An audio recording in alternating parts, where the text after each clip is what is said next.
Hello guys, this is your friend and we are back with a new fanfic. Which is what if Naruto was disowned by his family and he went to Kumo with Yugito, part 1. And if you enjoy this fanfic then please press the like button and subscribe to my channel for more fanfic like this. And now let's start the fanfic.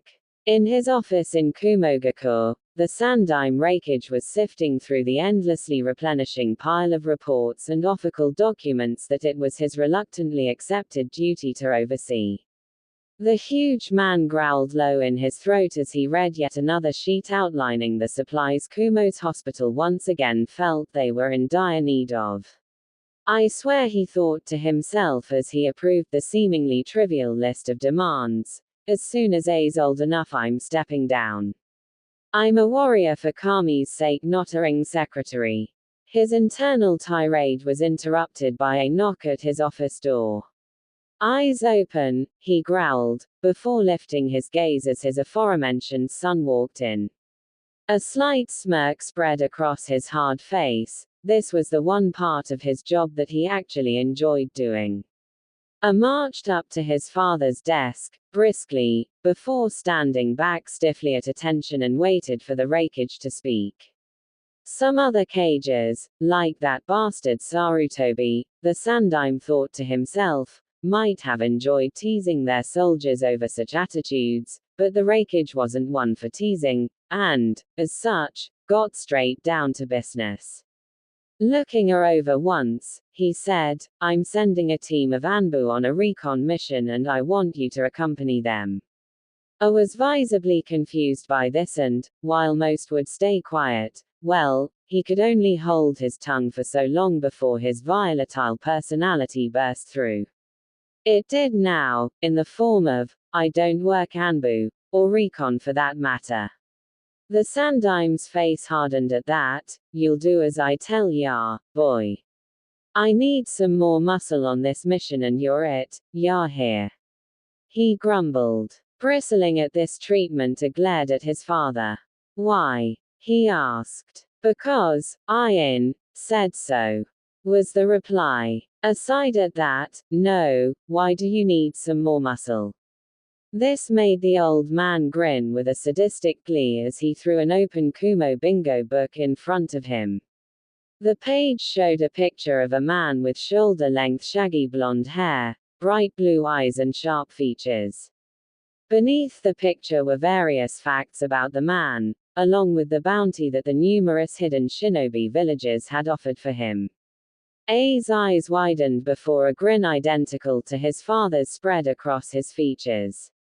The Reikage laughed at that. You remember Konoha's yellow flash, right? I raced through the canopy of Konoha's vast forests towards the new origin of the Kyuubi's roars. The beast had appeared in the center of Konoha mere minutes ago, but the destruction it had caused was unbelievable, as bad as any of the times the Hachibi had rampaged through Kumo. He'd already left the Anbu squad behind, activating his lightning armor to increase his Shunshin's speed in his haste. The Yondaime Hokage had used his Horatian technique to get the fox away from the village, which meant he was now fighting the beast alone. Whilst he and Namikaze were far from friends, he greatly respected the man, and letting him face the Kyuubi alone was suicide. Invisible to all but the eyes of the famed Uchiha, the future Reikage darted through the foliage until he saw over the next ridge the colossal silhouette of the Bayou. Then he went faster. As he reached the top of the ridge, the clearing the fox had created came into sight, and there he could make out the image of two people, one evidently the Hokage, facing down the creature. Then, suddenly, as he had been about to rush to their aid, the beast made a new noise of a type he'd heard only one thing make before. A bellowing roar of fury and hate and despair.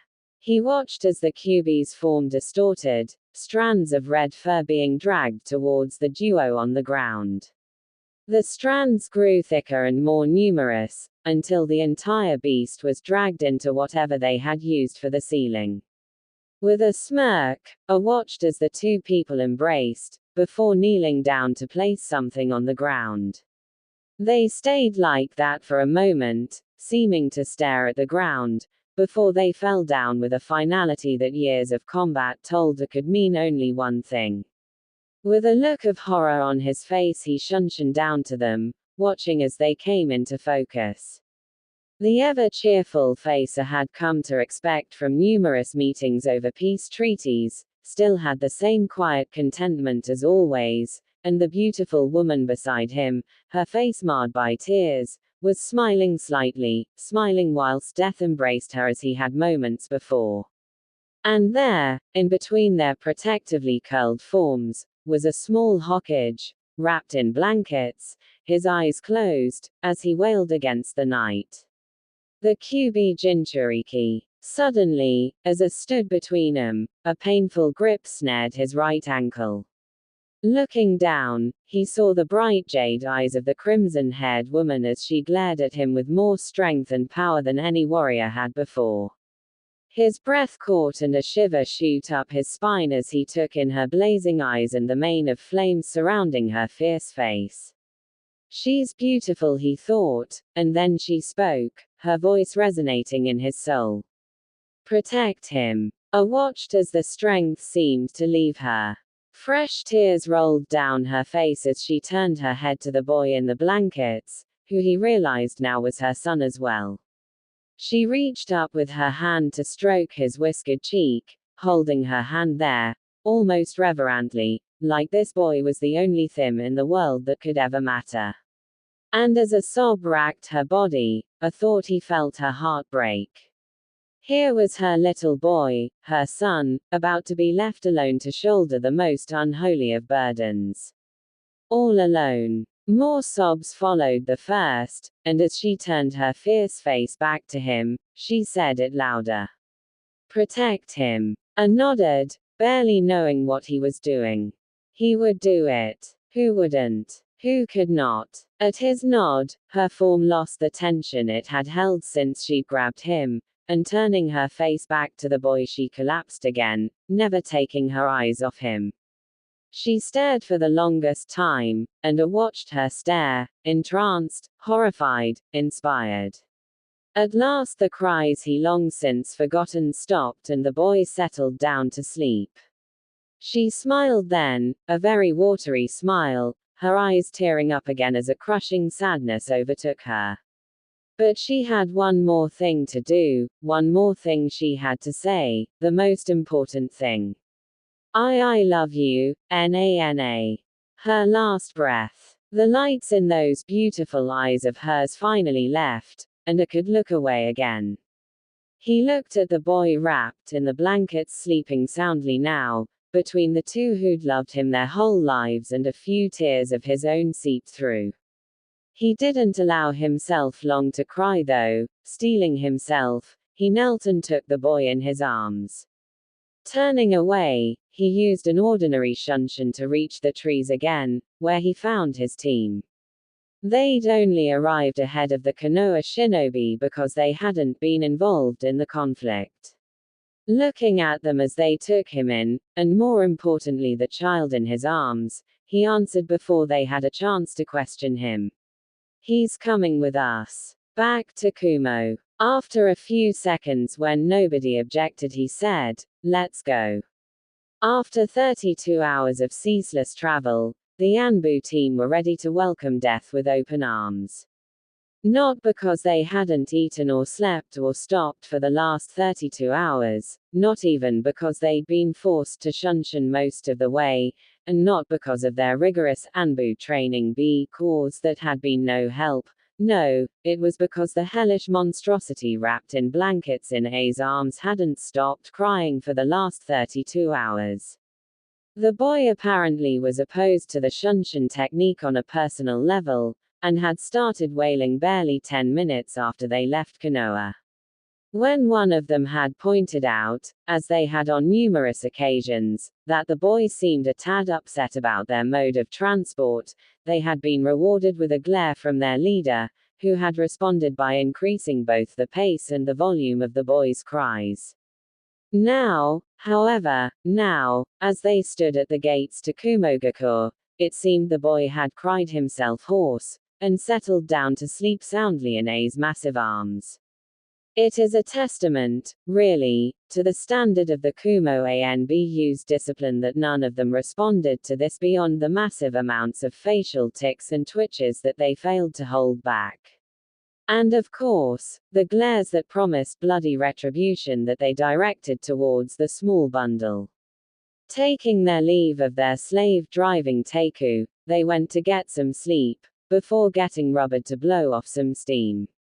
A, however, made his way slowly towards the rakeage building, where he knew, despite the early hour, his father would be waiting.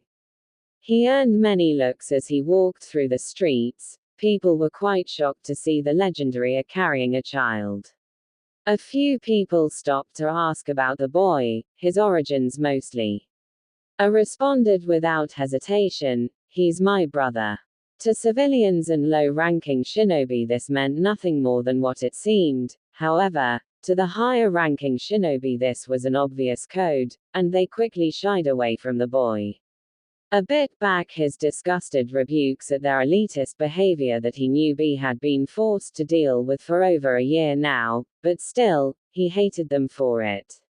They clamored to gawk at him when they believed he was just a baby, but once they knew he was a Jinchuriki the same superior looks of disgust appeared on their faces, begging her to tear them a new one for their oppression of his loved ones.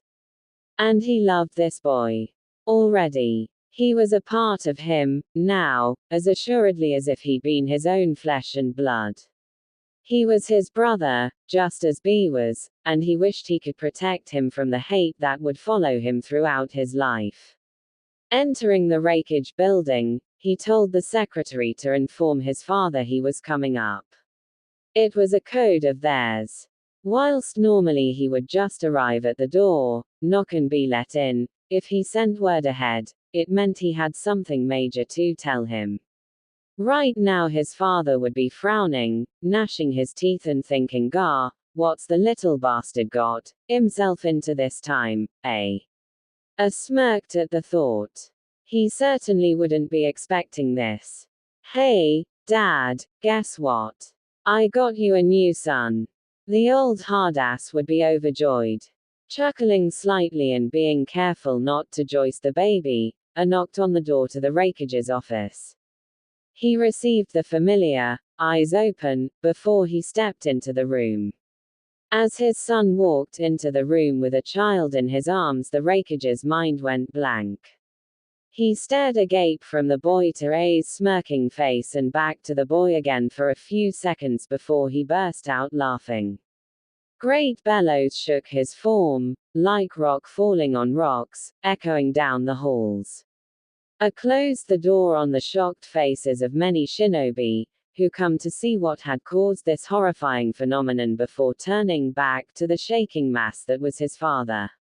Grinning now he approached the desk. "Right, shut up now, it's not that funny."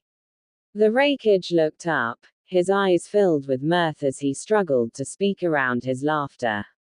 "No, ha ha, no wait, aha. No, even you canny up that badly," he said before he succumbed to more guffaws. Aside and decided to wait this one out. Looking at the somehow still sleeping child in his arms he smiled, rocking him back and forth whilst his father's roars quieted. Finally his father looked at him, eyes still gleaming, continuing. "Where the did ya get that, then, eh?" he asked, before chuckling again. I looked up, a sad, sorrowful look now on his face, which sobered the rakeage up. He was in Konoha. Konoha. You took a child from Konoha. What the did ya do that there? The Sandaime shouted. Ar only laughed at his father's reaction, a humorless laugh. Wait, he said, it gets better, he's the Yondaime Hokage's son.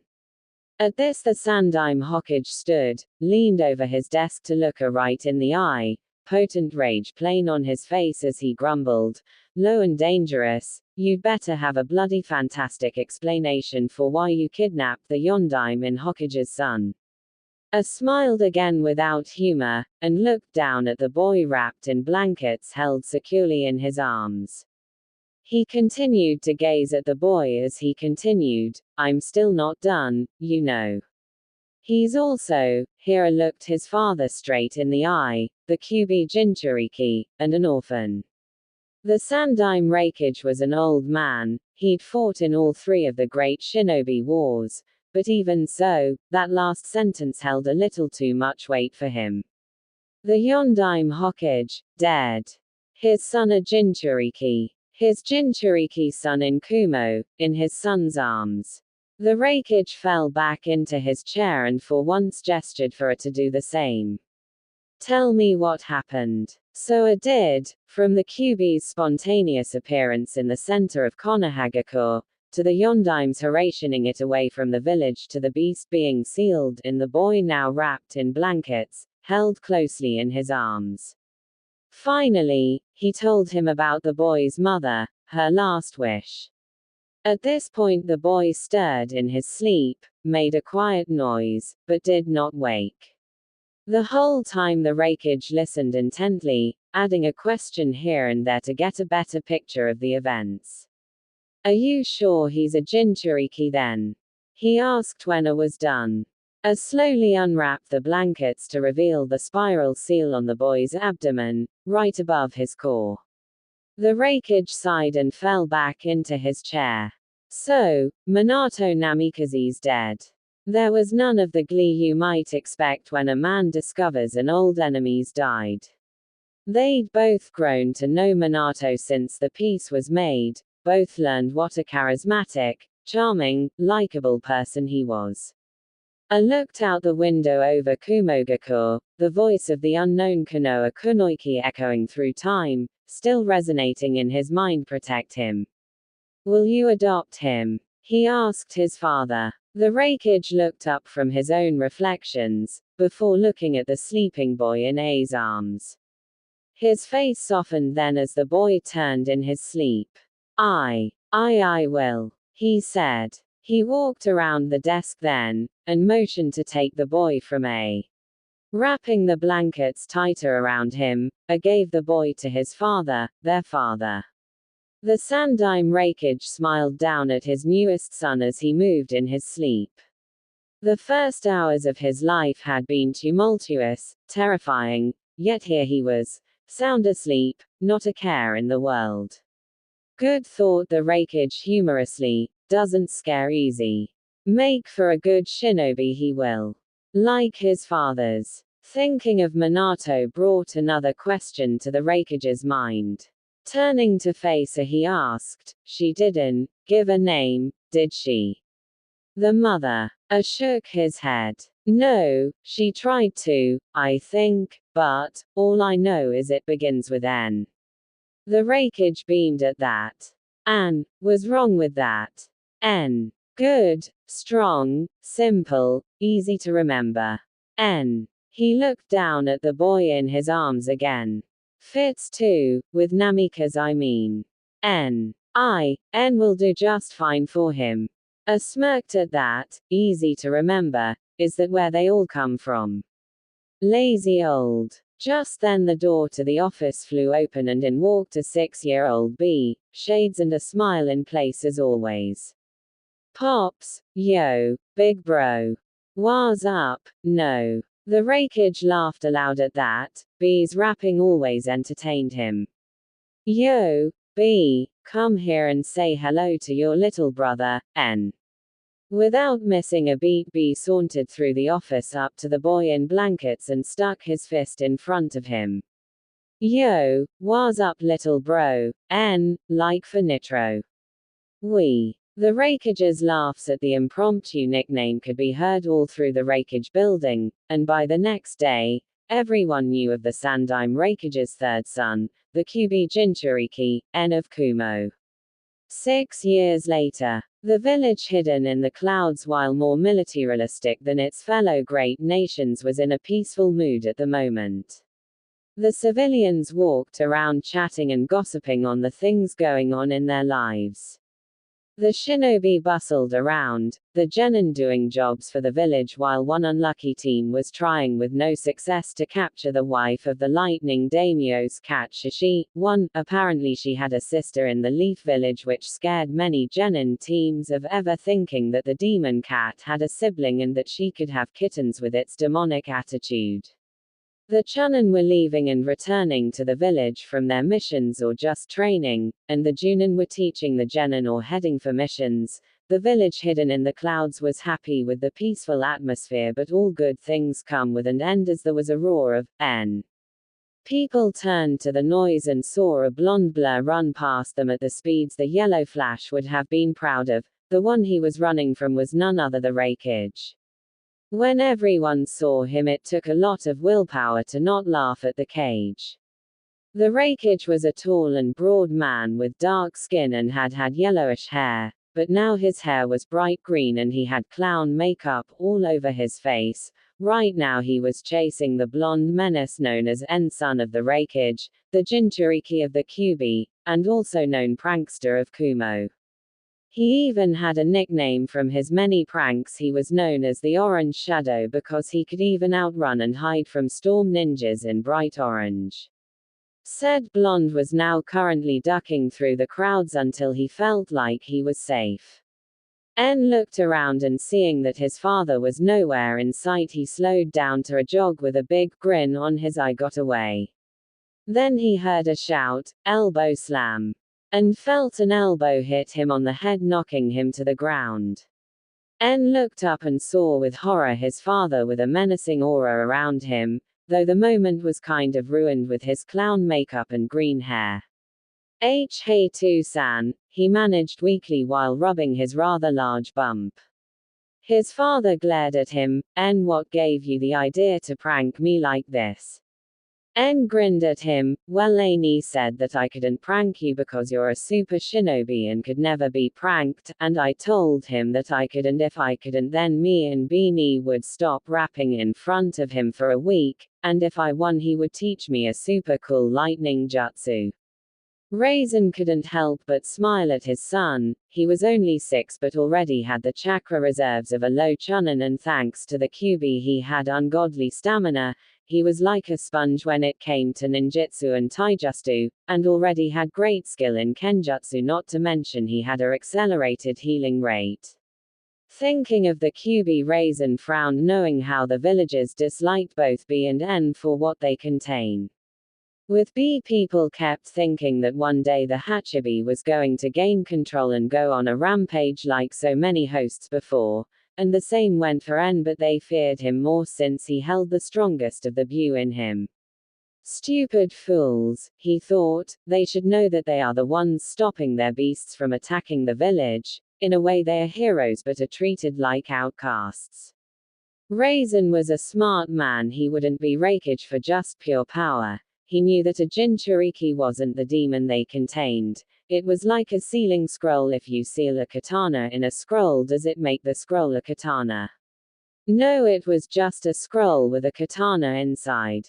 The villagers were still a problem though. While they weren't totally nice, they didn't do anything than glare at the boys, since both were the sons of the Raikage and couldn't do anything else or else fear his wrath. So now Annie owes me a jutsu and I'm gonna become the most powerful ninja ever. Yelled excitedly, jerking Raisin back to the present. Raisin chuckled at his youngest son.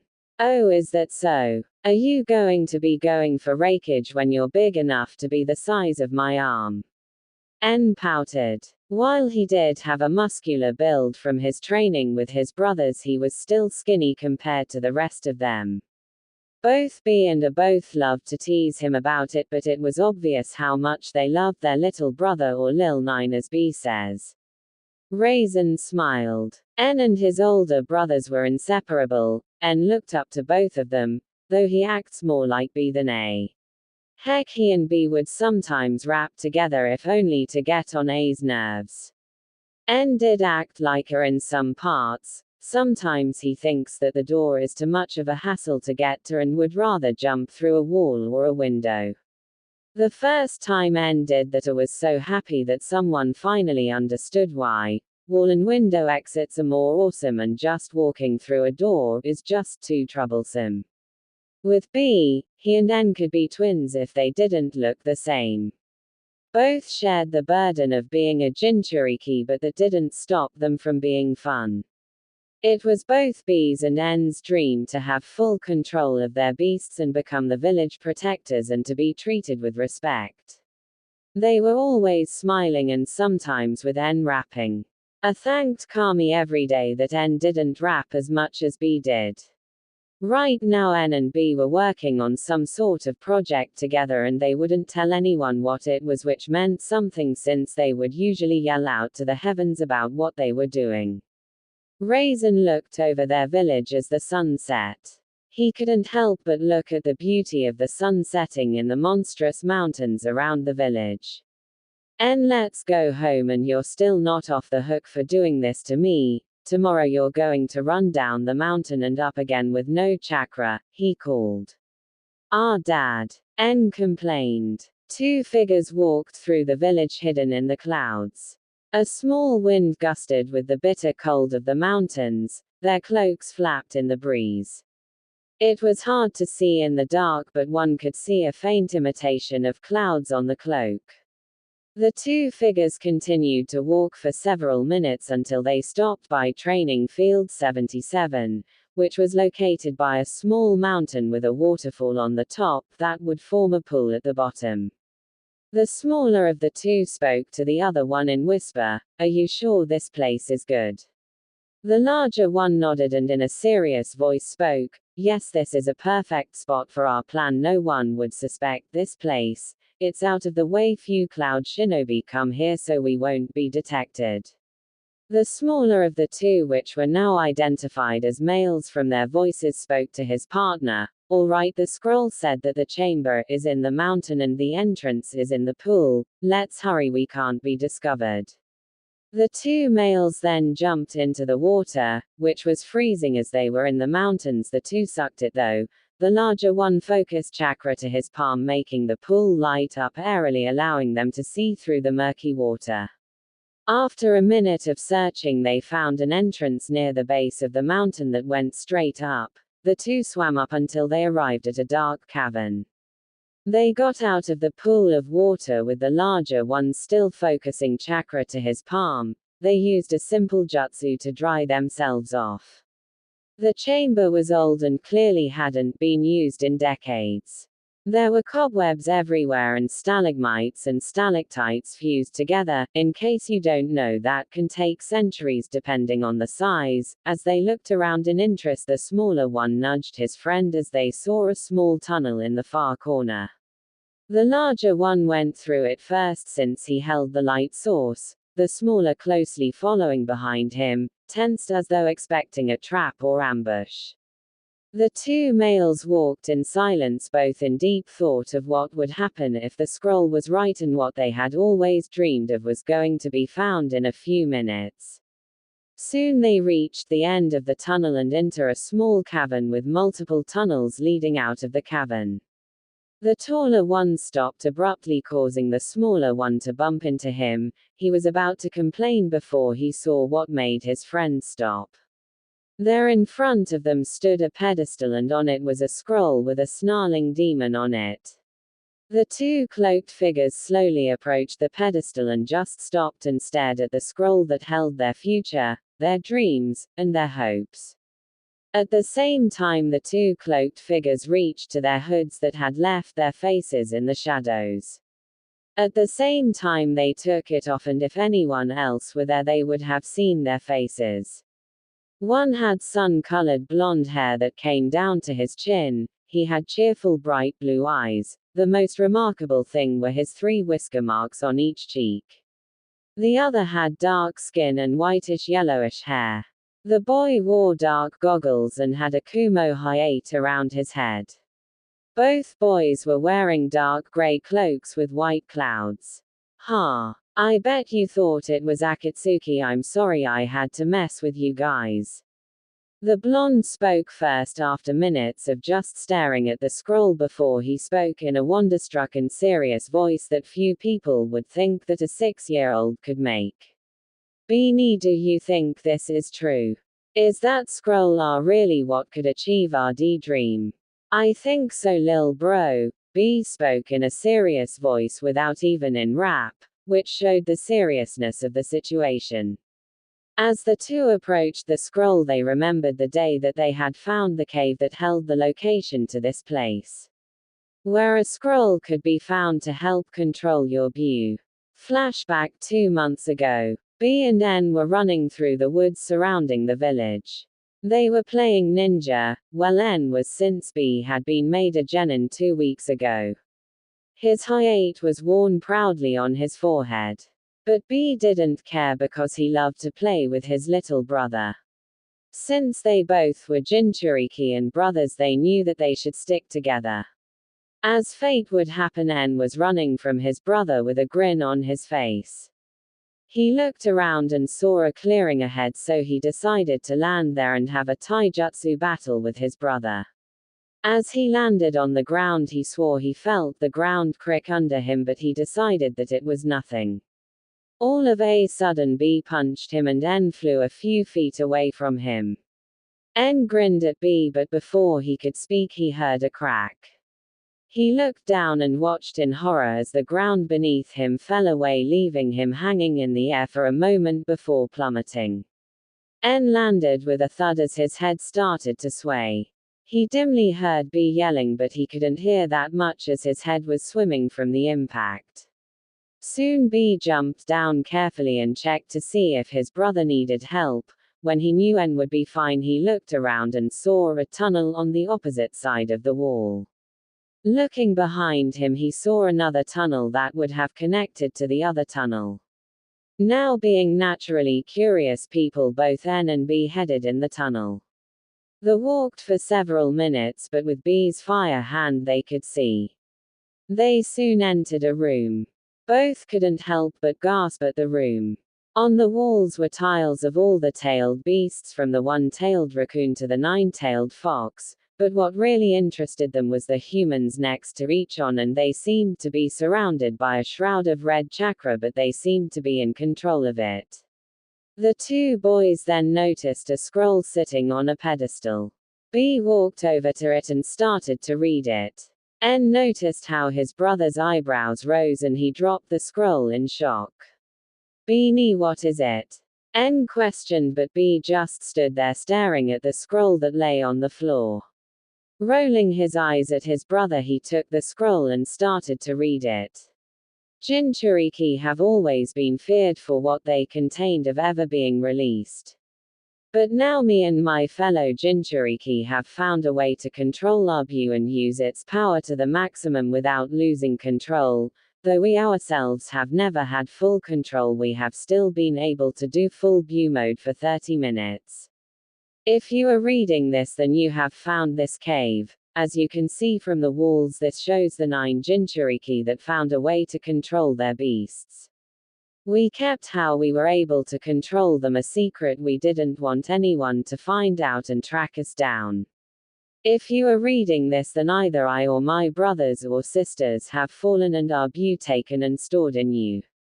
In this scroll is a location to the first few steps of control, along with different jutsus for each certain Jinchuriki, along with other things found from our travels. May Kami bless you, and I wish you good luck, my fellow Jinchuriki. Miro, Jinchuriki of the Kyuubi. N dropped the scroll like B did. Both B and N looked at each other. B, if this is true, we could finally achieve our dream. We could become protectors. N spoke with a hopeful voice. B grinned at his little brother. Lil 9, we're gonna be protectors and everything will turn out fine. N grinned, yo big bro, we're gonna be badass ninjas with all this. Now let's go tell Pops and big bro and everything will be bliss. B frowned as he said, N, we can't tell dad or big bro. What? Why? Think about it, we could do this. N protested. No, N, this sort of thing. This is between Jinchuriki, we can tell dad and big bro later, but right now only you and me should know. What about Yugito, big bro? She has the right to know, said N. B frowned. No lil bro, Yugito don't need to know. We don't even know if this is true. We can't get our hopes up. When we get our Bu under control, we will tell her all we know. N smiled at his brother and he held out his right fist in front of B. We gonna take this class. B smiled and fist bumped his brother, and we're gonna kick some. What? I'm not a good rapper, you try it. After this they took the scroll and headed home. The boys knew that their pop and big bro thought they were up to something, but they couldn't tell them, at least not yet. Flashback end. B and N walked up to the pedestal and opened the scroll and they both started to read it. Fellow Jinchuriki, if you are reading this, then you are trying to gain complete control of your Bu. To control your Bu, it will take guts, courage, and willpower. Since we can't leave all the scrolls in one place in case someone untrustworthy finds it, I have left a seal at the bottom of the scroll with the locations of the control scrolls and other Jinchuriki jutsu. Only a Jinchuriki can open the seal. Simply use your chakra that contains demon chakra, allowing you to open the seal. This scrolls contains one of the steps to controlling your Bu. I will not lie to you that very few have done this, and this will take many years for you to do, but with patience the full control of your Bu is well worth it. The best way to do this is to have your Bu help you, but I must warn you that your Bu's chakra is so full of hate that if you get more than you can control, it is nearly impossible to stop you from going into a bloodlust. There are 4 levels of Bu chakra. Their initial Jinchuriki state, Chakra Cloak, version 2, and full Bu. You should first begin with the initial Jinchuriki state where only your eyes will change color. When you have mastered this state, you can start with the Jinchuriki Cloak. The more tails you use, the more power it is. There are 2 types of the Chakra Cloak. If you have a Bu with enough tails, then you can access this. The first of them is version 1, which when your body is just surrounded by your Bu's chakra, but then there is the version 2 cloak. The only way to activate this cloak is when you reach a certain level of tails. If you activate this, then your skin will burn off and you will turn into a mini version of your Bu. The last state is full Bu state. This can only be achieved if you have full control of your Bu, where you will turn into the very Bu you possess. If you have reached this level, few things can stop you. These are the steps you must take to control your Bu. On another note, this cave was specially made to help keep control of your Bu's chakra. If you lose control, it can help control it, but remember that you can lose control outside of this cave. In this cave there is a pool of water that was blessed by the 9 Jinchuriki that gained control of their Bu. This will allow you to meet your Bu faster, since you normally have to be in a life or death situation to meet your Bu.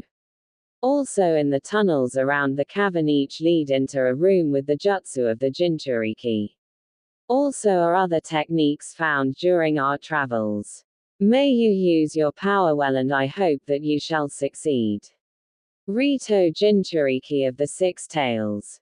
As they finished reading, they looked around and they saw in the middle of the cavern was a pool with pristine clear water. The pool's surface was smooth, and as they looked in the water they could see their reflection as easily as looking in a mirror. The 2 boys decided to check out the rooms with the jutsu. B found a tunnel with the number 8 and N found one with 9. B went in his tunnel and soon came to a grayish metal door with the 8-tailed ox. Placing his hand and channeling his chakra, the door opened with a hiss and it swung open. He stepped inside and couldn't help but gap at what he found. He then grinned. Oh yeah, yo, this is gonna be good. N watched as B went into his tunnel. He took a deep breath and started to channel chakra into his hand, and the room started to glow blue. He started to walk down his tunnel. He soon came to a reddish metal door with the 9-tailed fox. Placing his hand on the face of the 9 tails, he channeled his chakra into the door and it swung open. He stepped inside and spun a 360, taking in everything he saw. En grinned, hell yeah. Meanwhile at the Rakeage Tower, Raisin was sitting at his deck glaring at the paperwork he had just finished. The second day can become rakeage. I'm gonna burn all this paperwork just for the fun of it. I'd rather have a do this, which is going to be amusing to see since he hates that type of stuff. Oh well, no need to tell him about it until he already has the hat. Raisin thought with a smirk. Glancing behind him, he saw that it was nighttime and sighed. He leaned back into the chair and started to think about the strength of the village. While we have the least amount of bloodlines out of all of the 5 great nations, we are still strong since we have the 2 most powerful Bu and the 2 tails. Though the countries only know about B and Yugito, I made sure no one would find out about N. If Konoha found out we have the 9-tailed fox, they will know we have the 4th Hokage's son. Thinking of that, I need to tell N soon. He deserves to know. I think I will tell him sometime in the future, maybe after he becomes a genin. Raisin then remembered what he had planned to do before N had come in the picture. I remember we were going to get a Hyuga and get the Byakugan, but when N came into the picture we decided to not do it since we had already taken one kid from Konoha. If we get caught they could find N, and I'll be damned if they try to take him from me. He is my son no matter what, and I'll always be a proud father of him. But we still need to get some bloodlines in Kumo. I'll think about this tomorrow. I'll ask what he thinks. Just as Raisin stood up from his chair, his assistant Karai walked in. Excuse me, Raikage-sama, but a man is here to see you about joining Kumo. Raisin groaned. Damn, can't this wait till morning? I'm exhausted. A man in a cloak walked in and took off his hood. The second he saw the man's face, all thought of exhaustion were out of Raisin's mind as he took in the man's features. The man who was only in his early teens, was tall with dark hair and pale skin. What really stood out were the expressionless onyx eyes that flashed red for a moment. Raisin sat back down. Itachi Uchiha, what pleasure do I owe you for coming to my village? Itachi Uchiha inspected the man in front of him before sighing. I would like to become a ninja of Kumogakur. He plainly said. Raisin raised an eyebrow. According to my spies, you are a wanted S-rank missing ninja from Konoha for killing your entire clan. Care to explain that? Itachi took out a scroll and tossed it to the Raikage.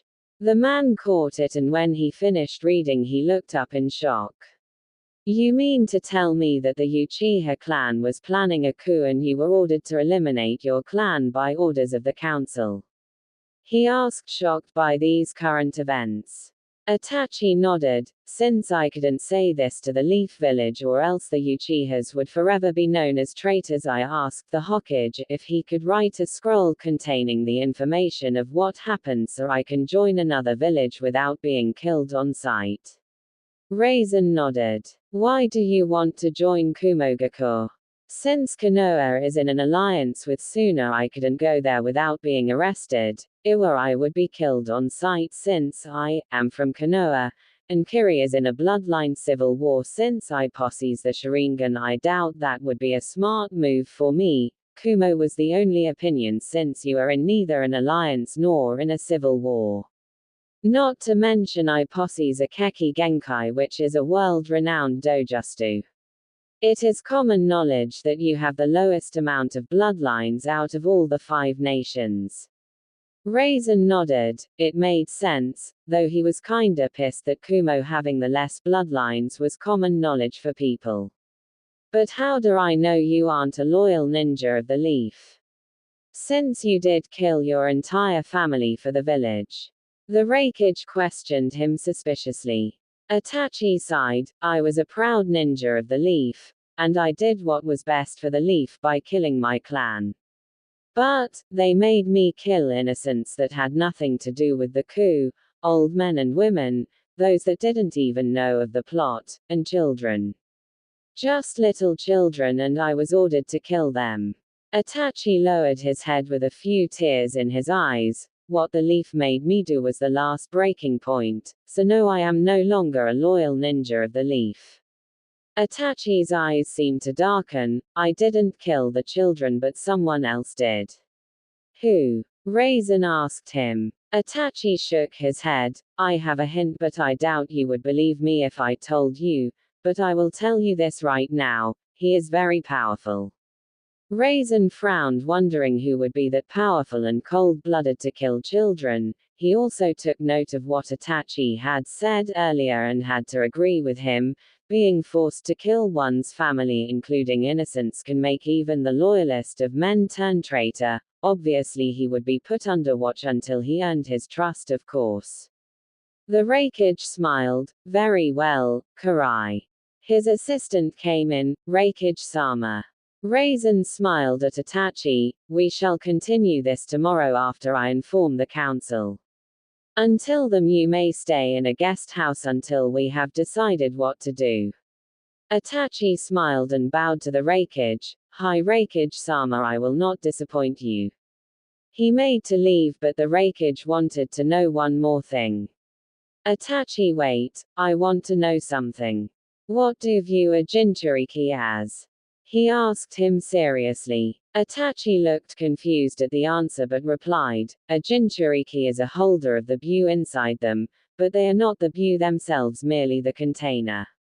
Why do you ask? Itachi asked him. No reason. The Raikage answered plainly. Itachi nodded and left the room. The Raikage couldn't help but grin. Well, that settles that problem with the Keki Genkai. The Sharingan is a powerful doujutsu, which is why the Uchiha were considered the protectors of Konoha. Now that the Gon, except from one boy Kumo, now owns the Sharingan, and the one who was considered the prodigy of the Uchiha clan in the last 3 generations. Konoha 0, Kumo 1. Glancing at the clock, he saw that it was now 1 in the morning. Well, at least the paperwork is done. Raisin continued smiling until he saw something that made him pale. On the desk was another new pile of papers waiting to be done. No. Back at the cave. Both B and N were looking around at the rooms until they heard a yell, "No." Both sweat dropped. Looks like Dad got some more paperwork, they both thought. N's POV. Whoa. N couldn't help but think. The room indeed did considered to be a woe. The room's walls were deep crimson orange, much like the Nine-Tails fur. But that wasn't what got his attention. One half of the room had bookshelves covering the walls, and scrolls of all shapes and sizes were crammed in the shelves. On the other side was a small bed and a chest by it. Looking at one of the bookshelves, he saw dozens and dozens of books on different ninjutsu, taijutsu, fuinjutsu, genjutsu, and kenjutsu techniques, along with other things like different types of weapons. N grinned. Ah yeah. He yelled out happily. With B. B had a huge smile on his face as he looked at his Jinchuriki room, or his super awesome byu cave, as he liked to think. The room was just like N's, but instead of the walls being crimson, it was pale gray like the Hachibi's hide. B walked over to the scrolls and noticed a large scroll with gold tint on it. Since he thought it looked cool, he opened it. All Jinchuriki are granted a special ability given to us by our byu. The One-Tails Jinchuriki is given control over sand, the Two-Tails is given control over hellfire, and so on. The Jinchuriki of the Eight-Tails can use ink release. Ink release would be best to start it by using your mouth. While you can use it on any part of your body, it is easier to start by spitting it out. Once you become good enough to use a sizable amount of ink, move on to the hands. Humara Jinchuriki of the Eight-Tails. Oh yeah, who's awesome. I knew this wouldn't be so bothersome. B rapped. Yo Beanie, I think we got a split. Before Big Bro and Pops find out and flip, N told him as he walked into B's room, while checking out his room. Meh, mine's cooler, N thought. Alright lil bro, let's go. 5 minutes after our two favorite Jinchuriki are done deciding who is a fool and who isn't. N and B were walking through the village both thinking of new raps to use and hand motions, causing any foreign people to look at them like they were insane. They ignored the glares they got from some of the civilians and shinobi. Soon they got to their favorite store, Arashi Shinobi Weapons Store. A girl in N's class named Karui, who was one of his few friends, family owned the store. The two brothers walked into the store where they immediately went up to the counter and B yelled out, "Yo old man, guess who's here?" "As that's right, oh yeah. Well, look who we have here. How are you boys? You need some kunai." A voice called out from the back room of the store. A dark-skinned man with short red hair came into the boys' view. Aragi was a retired Junin Kenjutsu master.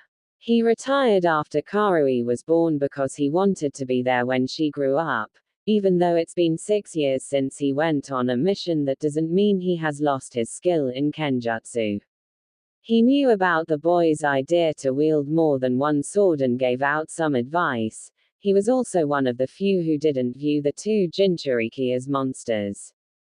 "Hey old man, me and B need 3 swords each. Did you get the type of swords that could go with our style?" N asked him. "Oh yeah N, they came yesterday. I got you 3 each along with their sheaths. Here they are. Also here are the blunted guards that you put on so you don't hurt yourself when you throw them in the air and miss the place you're trying to catch it." Aragi then pulled out 6 swords and their sheaths. Just like the anime swords. "See, nice and light so you won't be worn down for using them. Cool bro, now we can learn what we wanted to know a long time ago," B rapped. "Alright, that will be 6,000 ryo. Also remember that these swords are made out of special metal that can channel your elemental chakra. I thought you'd like that." "Wow, thanks old man. Yo big bro, we are gonna be Kenjutsu masters." "I know you fool. We so cool." "Shut up B, I'm not a fool you fool." Aragi watched with amusement as the two brothers left the store still arguing of whom the fool was. "Those boys are something else. I have no doubt that they will become great ninja from either their stubbornness or their will to never give up," he thought before turning back to the counter and started to sharpen his katana. Raikage's tower. Raisin was in his office glaring at the paperwork that was mocking him. If looks could kill, the paperwork would have been burned, stabbed, shredded, electrocuted, and buried alive. So to speak, the paperwork would have died badly. A knock at the door disrupted him from his glaring match. "Eyes open," he yelled. A came into the room and sat down in the chair in front of him. "You needed to see me, Pops." "Yes, last night something surprising happened last night." A quirked an eyebrow, defined surprising. "Itachi Uchiha came into my office and asked to join Kumogakur." A's eyes widened. "What? Are you seriously thinking of letting him join? He killed his whole clan for God's sake." Raisin reached into his drawer and pulled out the scroll Itachi gave him and tossed it to A. A looked at the scroll with confusion. "What's this?" "Just read it." As A read the scroll, his eyes got wider and wider. A looked at his father. "This for real, Pops?" Man didn't see that coming. A said. Raisin nodded. "I know what you mean, boy. But on the bright side, Kumo now owns the Sharingan. Of course we will have to try to keep this a secret. Good thing that the villagers know to keep their mouths shut on ninja affairs, or people could have found out about N. Also with him, B, and Yugito being Jinchuriki." A nodded. "Speaking of N, can I start teaching him lightning jutsu? He has already mastered his other studies. The kid, while being an idiot at most things, you can't deny that he will be a feared shinobi when he gets older, plus he already knows some basic jutsu. I think it's time for lightning." Raisin couldn't help but smile with pride as he thought of how his youngest son was already a pro at certain skills where even other kids couldn't do. Yes, I think it's time for him to learn lighting, plus I believe you owe him a lightning jutsu for winning that bet with you. Raisin's proud smile turned into a frown, and if you ever think of including me in one of N's pranks, well, let's just say I'll only have 2 sons left, Raisin said with a smile that promised pain and a dark aura around him. It didn't help that lightning started to spark around him. As started to sweat a little, even though he was considered a S-class ninja with speeds that rivaled the yellow flash, his father still scared the shit out of him. Oh, okay, Dad, no problem. Alright, boy, now there is another reason why I called you in here, Raisin informed his son. Alright, what is it? Do you need me to smash some guy's head in for messing with Kumo? No, well, there is a mission that is like that which I saved for you, but no, this is different. Before talking to Itachi, I was thinking of our standing with the other nations with bloodlines. We have the lowest amount, and Itachi told me that he came here besides other reasons because it's common knowledge that we have the least bloodlines. And gnashed his teeth in anger at how people thought Kumo having the least amount of bloodlines was common knowledge for other people, making him, Kumo, look weak. Raisin noticed his son's anger and continued, we need to add more bloodlines into our country. While we do have many strong ninja without bloodlines, it would help our military to gain more, though this does not mean Kumo is weak since Konoha has 0 Jinchuriki, Taki, and Suna have 1 Jinchuriki and Iwa and Kiri have 2 Jinchuriki, while Kumo has 3 Jinchuriki, and we have the strongest and second strongest Bu along with the Nibi. Smiled, Jinchuriki were way more powerful than a bloodline user, and even without their Bu B, N, and Yugito were already very good with the shinobi arts. Alright, Pop, so what do you propose we do? Hey, you can't come go in there. Karai's voice came from behind the door, making both the Raikage and his eldest son look at the door, and as they did so the door slammed opened and both N and B came running in, soon followed with an irate Karai. Raikage-sama, I apologize, I tried to tell them you were in a meeting with her, but you know them and they just rushed in here, Karai apologized to Raisin. Raisin just sighed, it's fine Karai, just leave them here. Karai nodded and left the room. Raisin glared at his 2 youngest sons with an annoyed look. Alright boys, why'd you come in here when I'm in a meeting with A? Ah, come on Pops, you know us. No matter what you say, it's always gonna be a bust. B rapped to his father, making him snort in amusement at his son's particular speech while gained a tick mark. Yay, we only wanna know what's going on. I don't see how that's so wrong. N rapped. Raisin sighed, knowing that these 2 were his sons and like him they were stubborn as mules and never gave up. Fine, but don't interrupt or you're gonna get it, understand? He told them. The 2 Jinchuriki nodded and sat in the chairs on either side of A. Raisin returned his attention to well, since we do need bloodlines and I'm trying to get ideas, so you got any? Had a thoughtful look on his face. Well, we could always try to steal a bloodline from a village, though that could lead to war if we get caught. Raisin nodded. He had already thought of that idea but knew the risks were too high. Yo Pops, instead of trying to steal a bloodline, why not find people who are shunned by their clan and would like a new start? And isn't there a bloodline purge going on in Kiri? I bet lots of bloodline users are either orphaned or are looking for a home, and if we came in and offered them a place where instead of being feared for having a bloodline they have respect, N told them with a thoughtful look on his face. N, that has got to be the Stupides. A trailed off when he realized what N was saying. Wow, how did we not think of that, Pops? Asked, and both Raisin and A couldn't help but feel embarrassed for having their 6-year-old son, brother, think of a perfect idea to get bloodlines before them. Yay, great idea, N, can't believe we didn't think of that. You're a smart one, that's for sure. Raisin told N, making him grin and rub his head sheepishly. Whoa, whoa, what about me, Pop?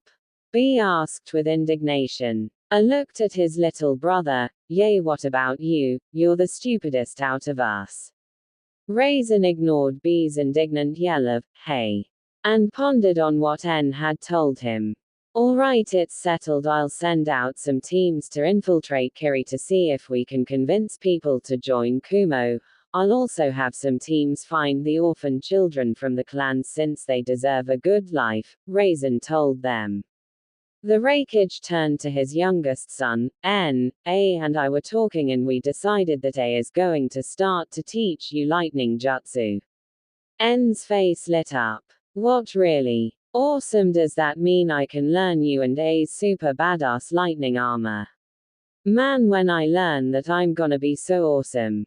Raisin and A laughed. N, it took me years to create the lightning armor by scratch, and it's not a jutsu that you master right away. You may learn it when you're older and we deem you ready, but you have to train your best every day using the armor to get to me and your brother's level. The Raikage told him. N crossed his arms with a pout. I bet I could do it. A smiled at his little brother. Don't worry, N, I am considered one of the greatest lightning users in the elemental countries and Dad is even better than me. I don't think you'll have much trouble if you listen to us. N looked up and grinned. Alright, Annie, I promise I'll be the best apprentice ever. Man, Annie, you're so awesome and strong. A puffed out his chest at his little brother's praise. Well, I am an S-rank ninja in Konohas, Sunas, Kiris, and Iwas bingo books, so I think I am pretty strong. B snickered. If that's true, how come you don't got a girlfriend? I glared at B. Shut up, B. See, this is why I'm not training you yet. You're too disrespectful. B smirked. Still, you don't got a girlfriend. All of your chances are always gone with the wind. Oh yeah. In a flash, A appeared next to B and hit his head with his elbow charged with electricity. Elbow bolt. Raisin sighed as B flew through the wall and out in the air. Meanwhile, N had a tape measure and was measuring the hole he made. Man, only 4 meters, Annie, you could have done better, N told him. A appeared next to N, elbow bolt, causing N to fly through the wall, making an even bigger hole than B's. Measure that, N. A yelled with his head sticking out the hole as he looked down from the self-made holes in the wall as he watched B and N get up painfully from their encounter with gravity. Raisin groaned as he looked at the holes in the wall. He glared at her. You do realize how much paperwork I'm going to have to do to fix these holes, right? A shrugged. Hey, they deserved it. For your information, lots of girls have asked me out, but there was a problem with them. Fangirls. A shuddered and gave the sign to ward off evil. Fangirls. Training ground. The next day. A stood in front of the Raikage's training ground waiting for N to show up. He didn't have to wait long until N came out. N wore a black muscle shirt with dark blue Anbu-styled pants with lightning on it. About time you got here, N. Alright, first I want you to do is to channel your chakra into this chakra paper. I want to know what your elemental affinity is. If it's lightning, then this training will be easier. I told him. N nodded and accepted the paper. Pushing his chakra into the paper, he watched as the piece of paper crumbled into a very small ball. Looking up, he saw that his brother's eyes were bulging out of his head as he stared at the chakra paper. Big bro, was that supposed to happen? N asked him since his brother looked like a fish out of water. Seemed to snap back out of his thoughts. Ender it again, and he gave him another sheet of paper. N pushed chakra into it and the same results happened. I don't get it, what's the big deal? N questioned his brother. I looked at his brother seriously. It's a big deal since normal lightning users only crinkle their paper, but yours turned into a small ball. That means you have an extremely strong affinity for lighting. Wait, so you mean I'm going to be a really good lightning user? All right. I knew I was awesome. N cheered. Okay, and I wanted you to channel your chakra on your hand. Imagine it sparking and moving like lightning. I told him. N nodded before closing his eyes and concentrating. After a couple of seconds, I watched in surprise as red lightning started to shoot out of N's hand. Amazing to be able to call upon lightning so fast. And what's with the red lightning? Is it a bloodline? No, it can't be. N's real parents didn't have red lightning. I thought in amazement. N opened his eyes and looked at the red lightning moving around his hand in confusion. Yo, what's up with the red lightning? I think it looks pretty frightening. He rapped using eccentric hand motions to emphasize his point. I slapped his hand on his forehead at N's rapping. Thank you, Kami, for not having him rap every sentence like B. I don't know, kid. I'll ask Dad later, but right now I want you to do this jutsu. It's called lightning clone. I suck at translating, so I'm just going to use English except for jutsu like Chidori and Rasengan. A then showed him the hand seals for the jutsu. N then performed the hand seals and yelled out lightning clone, and with a puff of smoke 10 Ns appeared around them with smirks. I grinned. All right, now attack me. When he said this, the 10 clones surged forward. The first clone to reach him swung his fast at A's face, dodging the fist. A punched the clone in the stomach. He was surprised to see that the clone didn't dispatch, but when he hit him again, the clone dispatched. The rest of the clones rushed as one and each tried to hit her, but with no success. In a couple more seconds, the rest of the clones were dispelled, leaving her standing in the field, not even breaking a sweat. I smiled at his brother, who was upset that none of his clones had hit his brother, but on the inside his thoughts were confused. I don't get it. One hit is all that's needed to dispatch clones, but all those clones needed at least 2 hits. That shouldn't be possible. Is it because of his lightning affinity? That could be the reason why. Alright, not bad on your first try. N crossed his arms and scowled. Yay, but I didn't even touch you. I ruffled his little brother's hair. Don't fret, N, you couldn't hit me cause I'm too awesome to get hit by 10 clones, but I bet you could have beaten a genin, and not even they can make 10 clones, and you're just starting the academy. Besides, maybe one day you may beat me in a fight. Just remember this, N. Never give up and give it your all. If you follow that, then I have no doubt you can become one of Kumo's strongest ninja. N beamed at A's praise, but it turned back into a scowl at the ending. Now if only you and B would stop being idiots and stop rapping, then people will take you seriously. Hey, rapping is a gift. If you can't accept that, then you need a lift. N rapped. A sweat dropped. What does that even mean? Okay, N, since you have such a powerful affinity for lightning, we are going to do elemental training. As A said this, he walked up to one of the trees on the outskirts of the training area and grabbed a handful of leaves.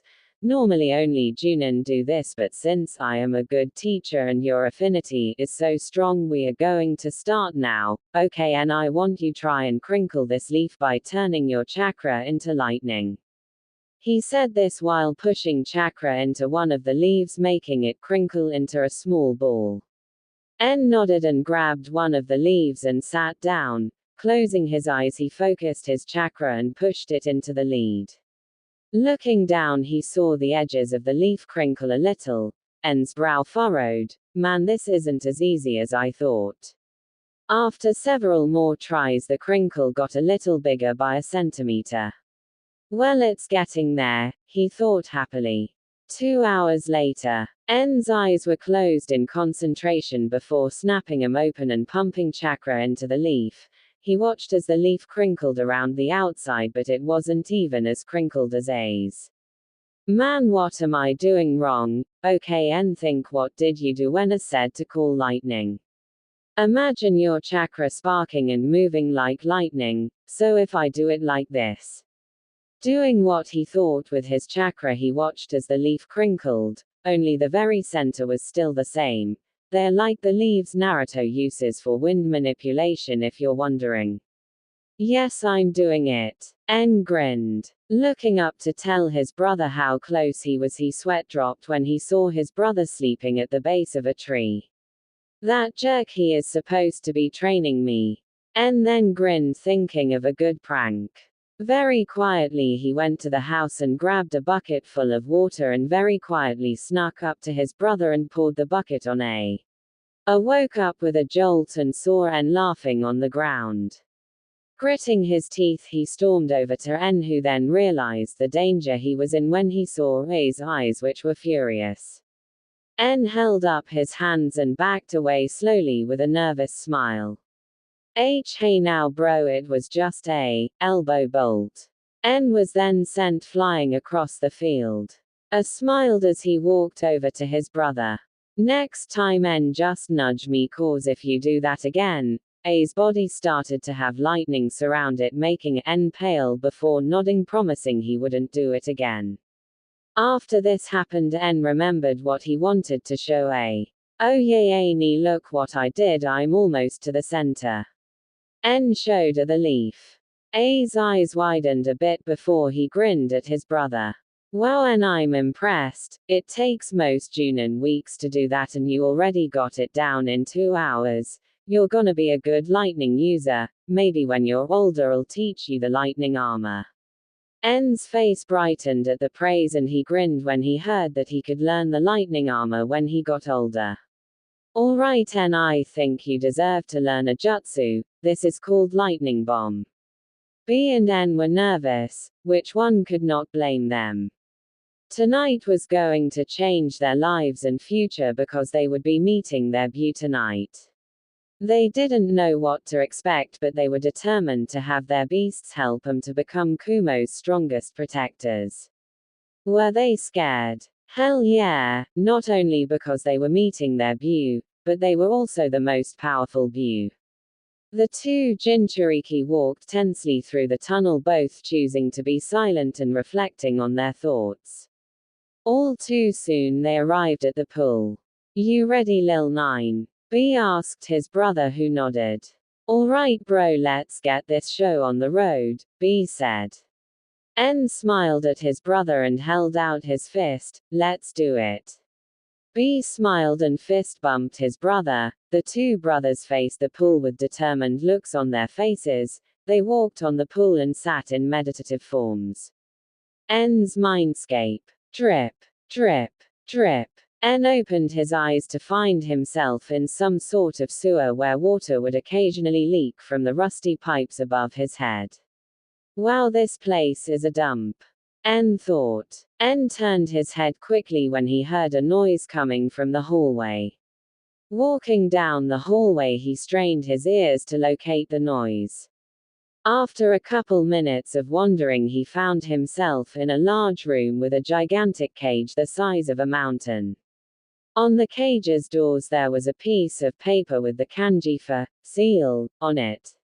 En jumped back when he saw two huge crimson eyes open from behind the cage. So this is my jailer. A deep and booming voice said. En's eyes widened. You're the Nine Tails. Laughter echoed across the room. Very astute of you. Of course I am. Who else would be sealed inside you? The Nine Tails asked in amusement. So, why are you here, child? I doubt it's to keep me company. QB asked. En looked at the QB with a determined look in his eyes. I came to have your help in controlling your power. The large crimson eyes narrowed. Why should I? What makes you think you could control my chakra? Your puny body couldn't even handle a small amount of my chakra. It's happened before. Miro did it. En told him. QB looked at him. So you read the scroll. Miro lived hundreds of years before you were born, child, so long ago that no one even remembers him, and he was a powerful shinobi, and even then he almost failed. What makes you think you can do the same? N looked Kyubi in the eyes, because it's me and my brother's dream to have control of our Byuu's chakra and to become Kumo's protectors, and we won't give up no matter what happens. Because me and B never give up, and we never will. He declared. Why do you bother? Many people in Kumo only see you as a monster. Why would you protect them? Why defend the ones who have hurt you? The Kyubi asked mockingly. N grinned, because no matter what they think, me and B are gonna show them who we are and how we are going to put our lives on the line to protect them. Even if they won't accept us, we will still be their protectors. HMPH. You are an interesting person, N Yotsuki, but you still haven't told me what I get out of this. What do you want? N asked him. Only two things. I want you to tweak the seal into letting me share your senses. It gets dull just laying in the cage. I want to feel the wind whistling past me, the scents around me, and noises around me. This will also set up a mental connection where I can contact you by using our thoughts, where I can aid you in battle and give advice. N nodded. If that was what it would take to have the Kyubi help him control his chakra, it was a small price to pay and much to gain. What is your other request? N asked him. The atmosphere in the room changed until N felt like he was on top of one of Kumo's mountains. Killing intent started to fill the room, making N nervous. While the key was a small amount, this was the Kyubi's key, but N held strong, not willing to look weak in front of the Nine Tails. I want you to kill a certain person, someone who made a fool out of me and forced me to do his bidding. I will not rest until that man is in my claws. While I use his spine as a toothpick, I won't tell you who he is now. When I deem you strong enough, I will tell you. The Nine Tails snarled out, but at the last sentence the key lessened and the room warmed up again as he spoke normally.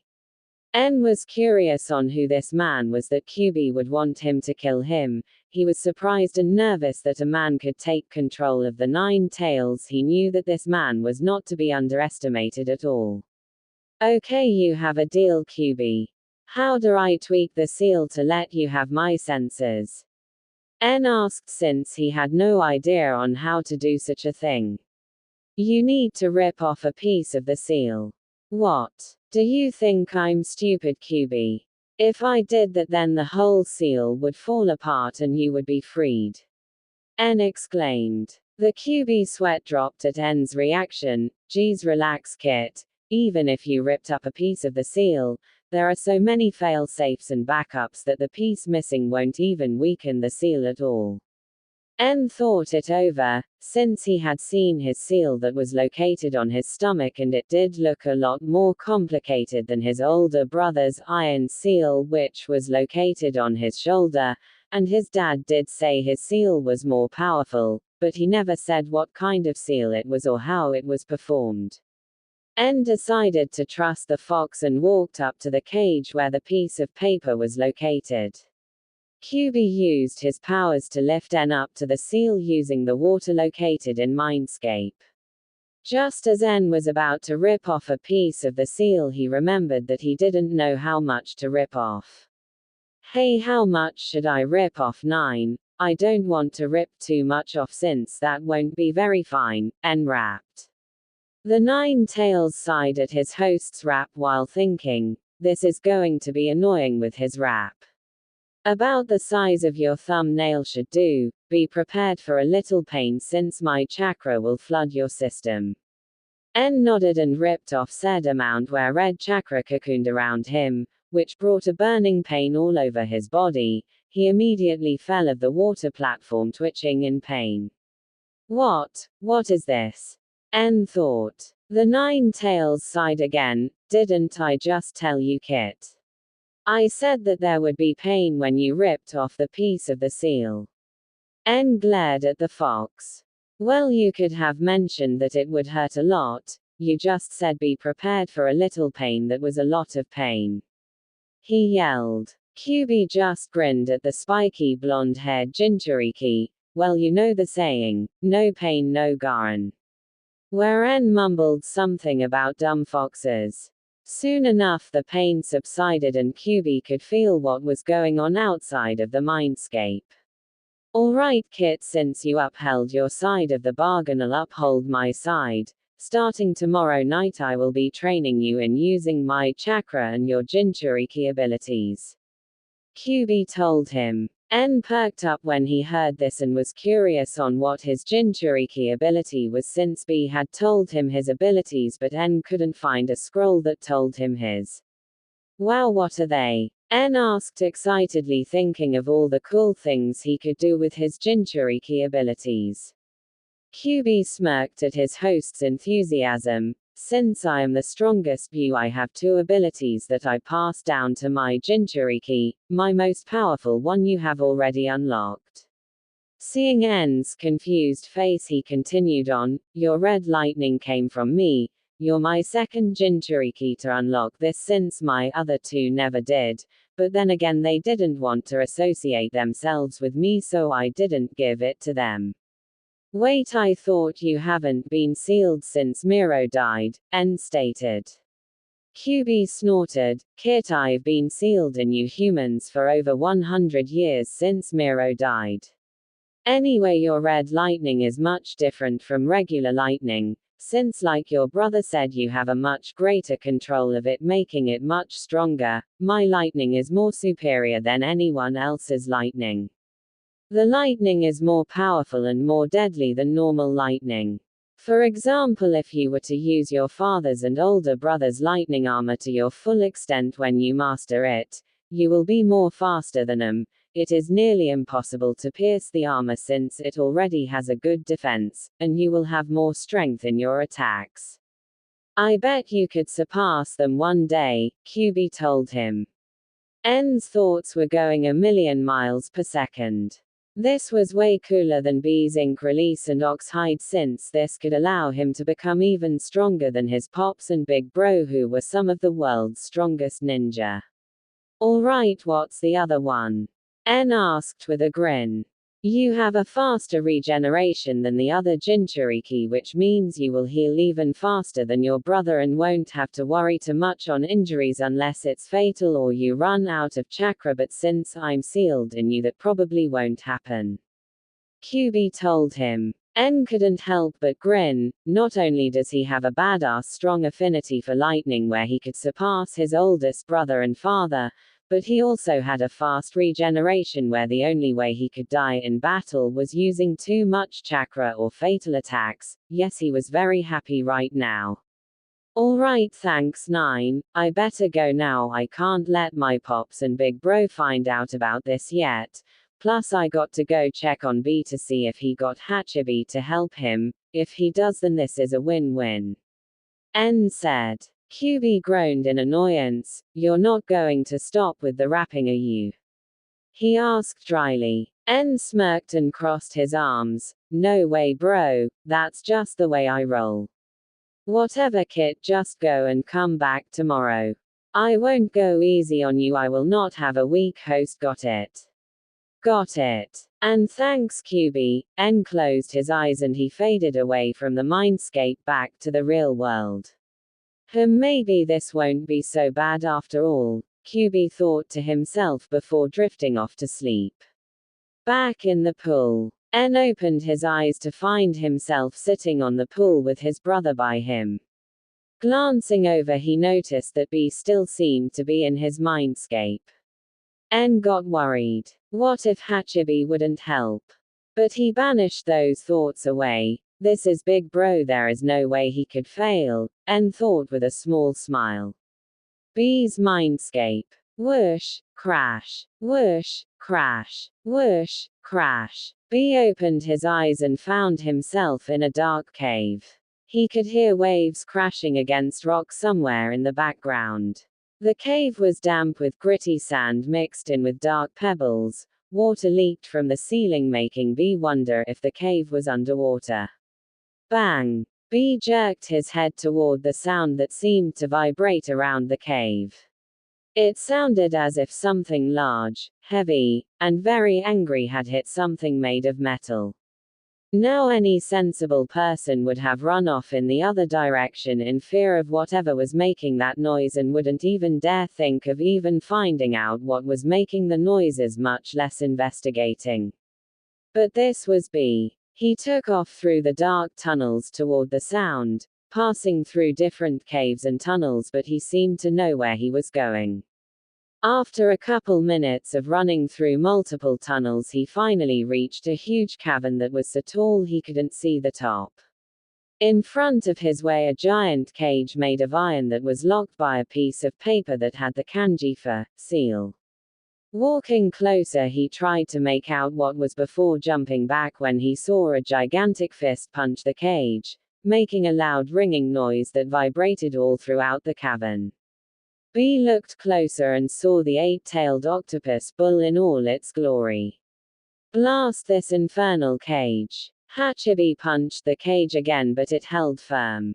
The octopus bull then noticed B standing in front of the cage. You release me at once. The 8 tails roared. B backed up. No thanks, just stay in that cage, and calm down from your rage.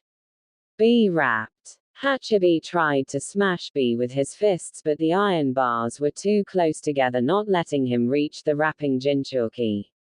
Since I can't reach you, let's do this the old-fashioned way.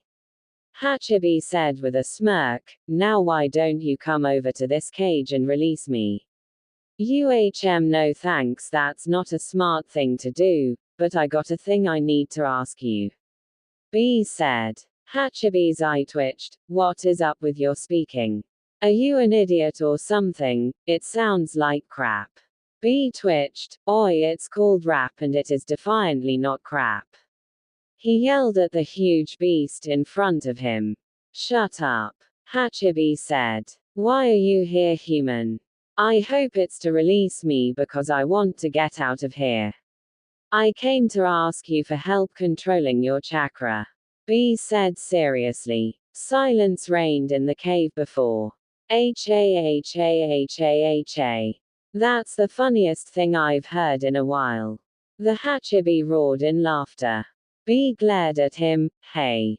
Be quiet yo before I take off your other horn like my big bad bro. B said, referring to the missing top of one of the Hachibi's horns, which had been cut off by during the last time the Hachibi had been released. How dare you? The next time I get out of here I'm going to kill your brother for what he did. It's an insult for a mere human to cut off one of my horns. Hachibi roared at him. The thing is, you're not going to get out like that, since I will never release you no matter what I go through, since I'm going to be Kumo's protector. B yelled out in anger since he did not like how the Hachibi had threatened to kill his big bro, and if there was one thing in the world that B hated, it was when his family was threatened. B sighed while trying to rein in his emotions. Look, I know you don't like being sealed in me, and quite frankly I don't like having you sealed in me, but we are stuck together, so why not make the most out of it? I read in the scrolls that once you have full control of your Buu's chakra then you can summon them. Think about it, instead of waiting in this dark cage trying to break free, why not help me and I can summon you and let you come out once in a while, as long as you don't try to hurt the ones I love. Instead of me just taking all your chakra and leaving you alone, we can be partners and maybe even friends. The rapping Jinchuriki said with complete sincerity, without a hint of dishonesty located anywhere in his words. Complete silence. Hachibi seemed to be in deep thought before he spoke. Why would you offer to do this? All my other hosts spoke of taking my chakra and leaving me to rot in this cage, and none even hinted of trying to be my friend. So I have to ask, why? The Hachibi spoke without a hint of malice, just a curious tone, since he could tell that B was telling the truth. B grinned. Well, like I said, we're stuck together, so why not get along? I don't see what's so wrong. Turning back into the fun-loving and rap-loving B. Still, how do I know you're just lying, and if you do gain full control of my chakra, just leave me in this dark cave? Hachibi asked, but he knew that B was telling the truth. I know what it's like to be hated, but that never stopped me from having a smile on my face. Sure, people can call me demon, but in the end I'll prove to them I'm not a demon but a proud protector and guardian of Kumo, just like my little bro. So I'm going to give you a chance to be friends. You can take it, and if I do get control of your chakra, I can let you out once in a while. Maybe I'll let you smash some things, or you can just stay in this dark and damp cage. B said to the giant octopus. Quote, comma, dot. Very well. B looked up at the Beau in shock. What? Not thinking it would be this easy to convince the Eight Tails to help him, especially with how they had first met. I'm willing to give you a chance, I only ask one thing. It get boring in this, so with your permission I want you to be able to access your senses. This way I can see, hear, feel, taste whatever you feel.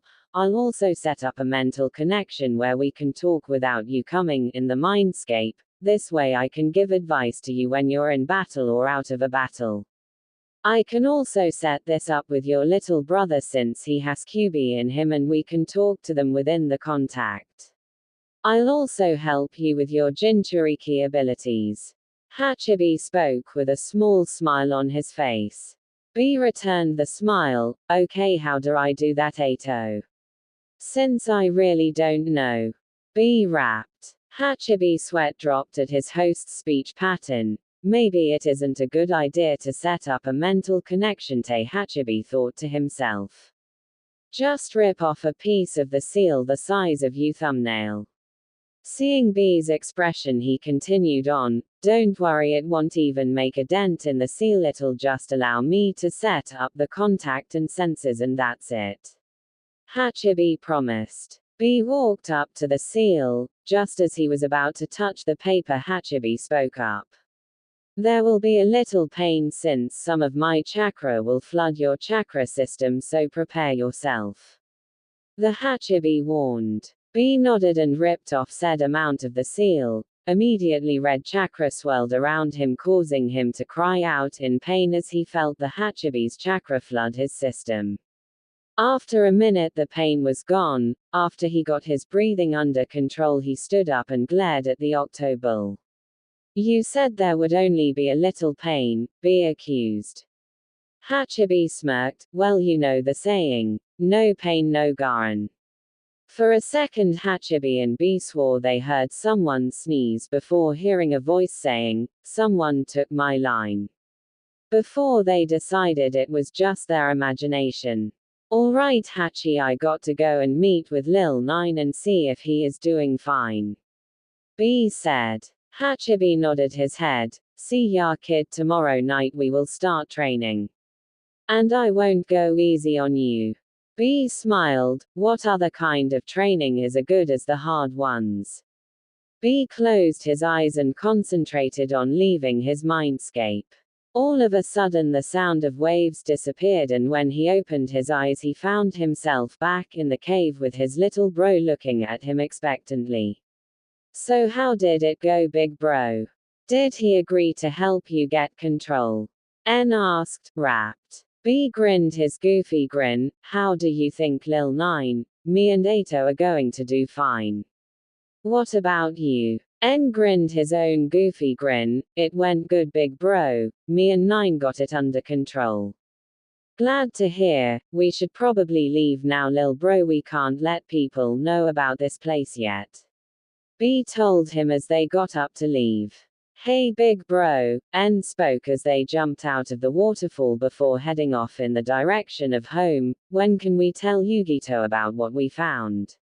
He asked, referring to the other Jinchuriki in Kumo. Yugito was N's age and was the great-grand-niece of the second Reikage. She used to live with her mother outside of Kumo when she was little after her dad had died during a mission, but a year ago her mother died from an illness, leaving her alone. The boy's dad brought her to Kumo and had her live with him and his family in their family compound. She was the Jinchuriki of the Nibi. N and B were her closest friends since most people didn't want to talk to her since she was a Jinchuriki. Both B and N knew that the glares and murmurs affected her more than them, and both tried their hardest along with the dad and her to make her feel accepted.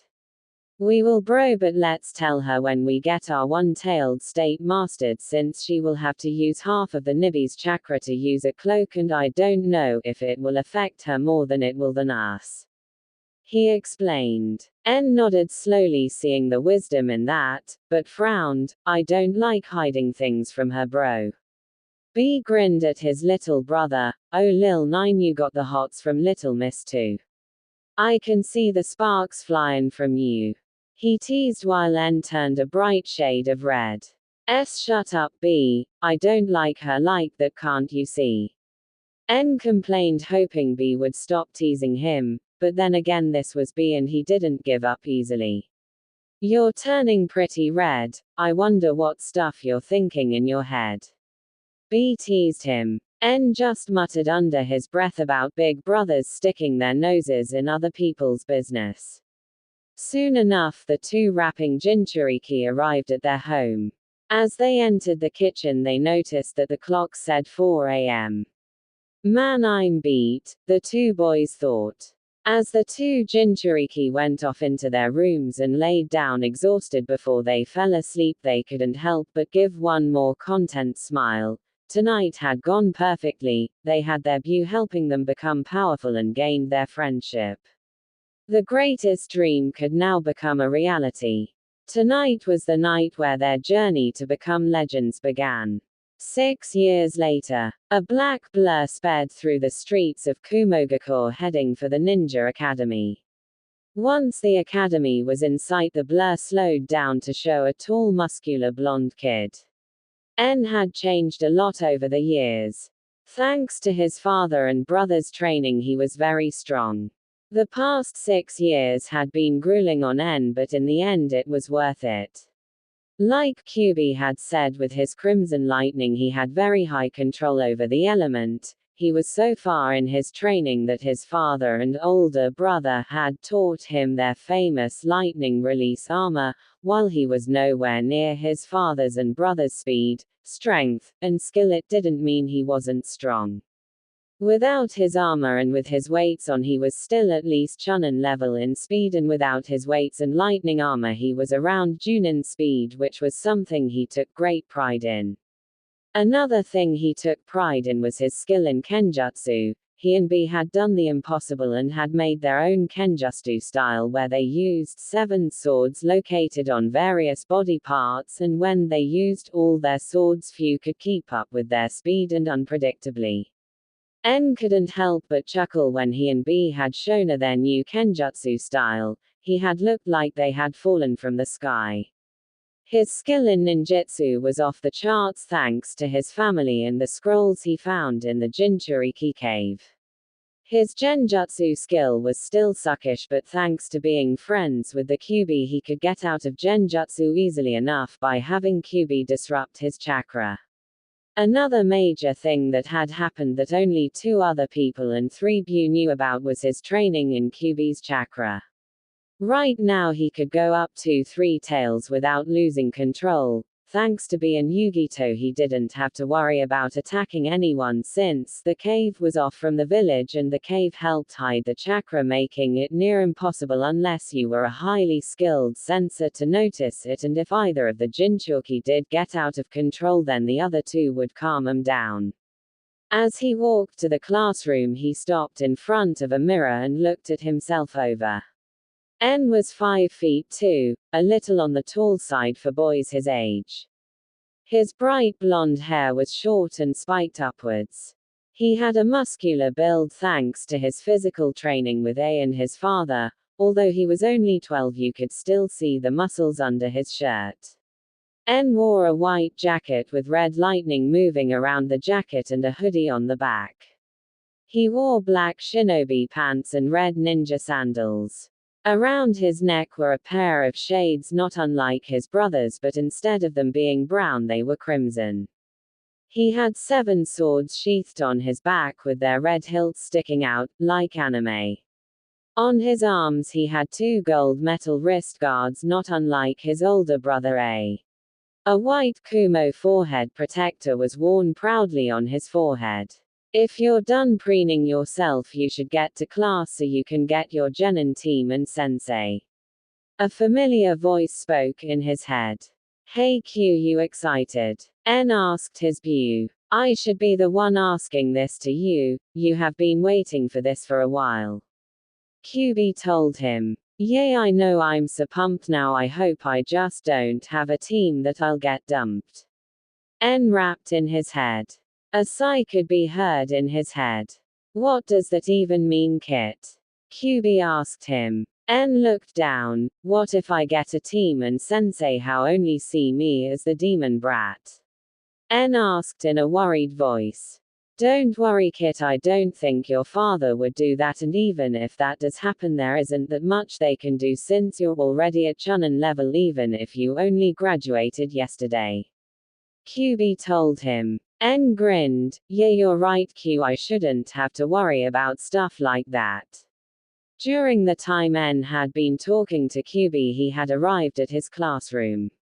N stepped inside the room and went over to the back right corner of the room where 4 other people were sitting and just talking. With his normal goofy smile in place he walked up to them. Hey yo, what's up ya no? He asked using hand signs to help his rap look cooler. The 4 people just sighed at their friend's greeting. There were 3 girls and 1 boy. One was a girl with pale skin and light blonde hair. Even though she was only 12 she already had borderline B-sized S, which had caught the attention of many of the guys in the class. She wore a black V-neck t-shirt that showed off some of her S and had a tanto on her back. Her name was Samui. The second girl was a redhead with dark skin. She had amber eyes and gold earrings. Her name was Karui, whose dad was Aragi, who had supplied N and B with their swords. She wore a white jacket with a hoodie in the back with dark shinobi pants and had a sword on her back. She wore a white forehead protector like a bandana. The third girl was someone who N could never help but blush whenever he saw her.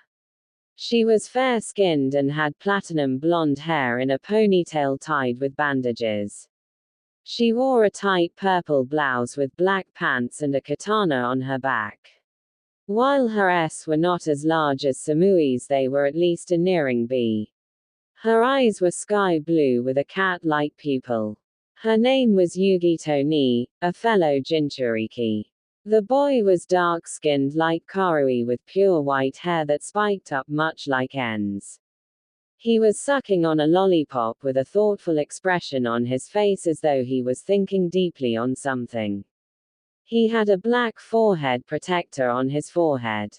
He wore a black jacket with a hoodie on the back and black shinobi pants and had a sword on his back. His name was Omoi. N, why do always have to use your rap?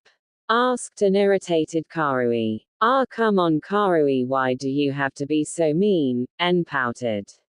Well, maybe if you stopped rapping whenever you greet us she wouldn't have to be mean. Yugito suggested. N just sat in the chair mumbling about people who didn't appreciate his rap. So guys, who do you think we will have as teammates? Samui asked them. N got in a thinking pose. Well, I'm guessing you and Omoi will be on a team since your families are always on the same team. As for me, I will probably have Yugito-chan on my team. What about senseis? Karui asked him since he was the son of the Reikage and would probably know more than them. I don't know, if I could I would want one of my big bros teammates C or Darui. N told them before he started to grin. I think B is going to get a team this year. He informed them. Omoi perked up at this. Really? That's awesome. B is one of the best Junin in Kumo and is one of our best Kenjutsu users thanks to his skill with his 7 blades. Hey, I can do it too, I just haven't used it in a fight yet. N complained. In the past 6 years B had risen through the ranks fast. He made Chunin at 12 and Junin at 15. He had been asked to join Storm a year ago, but he said he wanted to become a sensei first. Although there hadn't been much of a change in behavior from the villagers regarding the Jinchuriki, but some of the shinobi had gained an amount of respect for B thanks to his skill. While it didn't change much with the villagers, it gave the boys hope that they could become respected. Yugito sighed, I just hope whoever his team is he won't rap, otherwise it would be nearly impossible to understand what he is saying. N glared at her even though there was no hostility in his eyes. Hey, rap is fine if you have a problem, get in the back of the line, he rapped, making his friends sigh again at his speech. N couldn't help but fume since no one really liked rap besides him and his big brother, but on the inside he couldn't help but smile at his friends. When he began the academy, he and Yugito had been nervous of how they would be accepted, since all the kids knew they were Jinchuriki and if they would have any friends besides each other. In the beginning it seemed like that since most didn't want to be with the demon kids. But they had gotten lucky. Omoi's father was very close to N's father and as such didn't think of N, Yugito, or B as monsters, something he had told his clan repeatedly. They were one of the few clans that didn't hate the trio of Jinchuriki. Samui didn't see anything that screamed demon at her, and after talking to both N and Yugito and saw Yugito's kind attitude along with N's goofy one, she too had become fast friends with the two blonde Jinchurik. Karui didn't fear or hate N or Yugito because her father Aragi had told her that she shouldn't listen to what the villagers or anyone else say about the trio and to be friends with them, and after meeting them she became fast friends with them. B, A, and Raisin had been happy that they had found friends their own age. B had often helped the kids with training whenever he was off of missions with his team, which consisted of a teen named Archoi who was Samui's older brother and like his sister didn't see anything that yelled demon at B and had become best friends with him, and Mabui who thought the same as Archoi. N had often teased B that he had a crush on her, and seeing him turn red he knew it was true.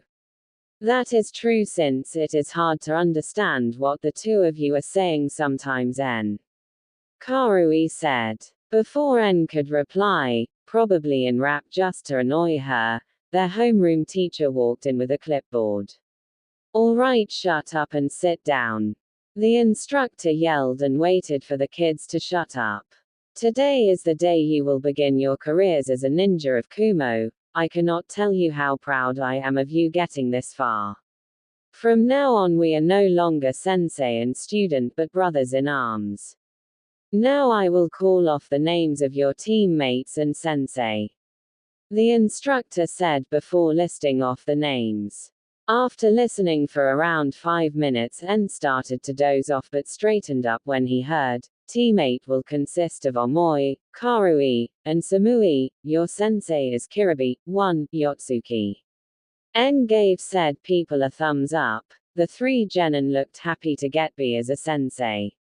The instructor continued on with his listing. Team 9 will consist of Yugito Ni, N Yotsuki, and Ko Abuyoki. Your sensei is Darui. N smiled at Yugito who smiled back before he looked around for Ko. His smile faded a little when he found Ko. Ko was 5 feet 0 with brown spiky hair and deep green eyes. He wore dark red Anbu armor with a black shirt and pants underneath. His clan was made up of most of the villagers' assassins and hunter nin. While Ko didn't outright hate N and Yugito, he didn't like them since most of the villagers and shinobi had said they were Jinchuriki and how they were demons. Although N was happy that he got one of the lesser haters, since Ko never joined in on the other people's taunting. N knew it would take some convincing for him to accept them as people. N just hoped they could become friends with Ko. N turned back his attention to the instructor who had finished up the listing and was now rolling up the scroll. You will now wait for your sensei to come and pick you up. Serve your country well, he said before leaving the room. The next few minutes different senseis came and took their teams to their training fields. Soon only Team 8 and 9 were left. Where is B-sensei? Karui complained. What if he was attacked on his way here and gets injured and has to go to the hospital where he will be unable to train us and we will die on our first mission outside the village? Omoi exclaimed before Karui hit him on the head. Be quiet, Omoi Barker, no one wants to hear your theories. Karui said. Knowing Big Bro, he is probably planning his entrance and how he is going to rap, En said with a smile. Before anyone could respond to En, the door slammed open revealing a giant man with sunglasses sauntering in with a smile in place as always. B had changed a lot over the last 6 years. He was as tall as her and had the same build as him. He still wore his brown sunglasses. His whitish blonde hair was in his braids and combed back with his hiatus placed like a bandana and a goatee. He also had a blue tattoo of a bull's horn on his left cheek, which in En's opinion was pretty badass. He didn't wear a shirt, only a white Kumo Junin jacket, and you could see where the iron armor seal was located on his shoulder. B also had 7 swords with red hilts sheathed like En. He also had a long, red rope belt tied around his waist, the standard Kumo hand and shin guards, shinobi sandals, and a white scarf around his neck, like anime, but he looks younger. Yo yo yo. What's up, Team 8? When I'm done with you, y'all gonna be great. B rapped. Yo Big Bro. En greeted his brother, moving his fist in front of him for a fist bump, which B happily returned. Yo Lil 9 is see you got Darui as a sensei, that's pretty cool, ya fool. B said. En gained a tick mark. I'm not a fool, ya fool. You a fool. Ya fool. Shut up, Big Bro. Yugito sighed as she watched the 2 brothers bicker among themselves like children. Can B really be an elite Junin? Not to mention En is strong too, but sometimes they act like children, Yugito thought to herself. Or don't say that, kitten, you know how those 2 are, why fight what you can't change?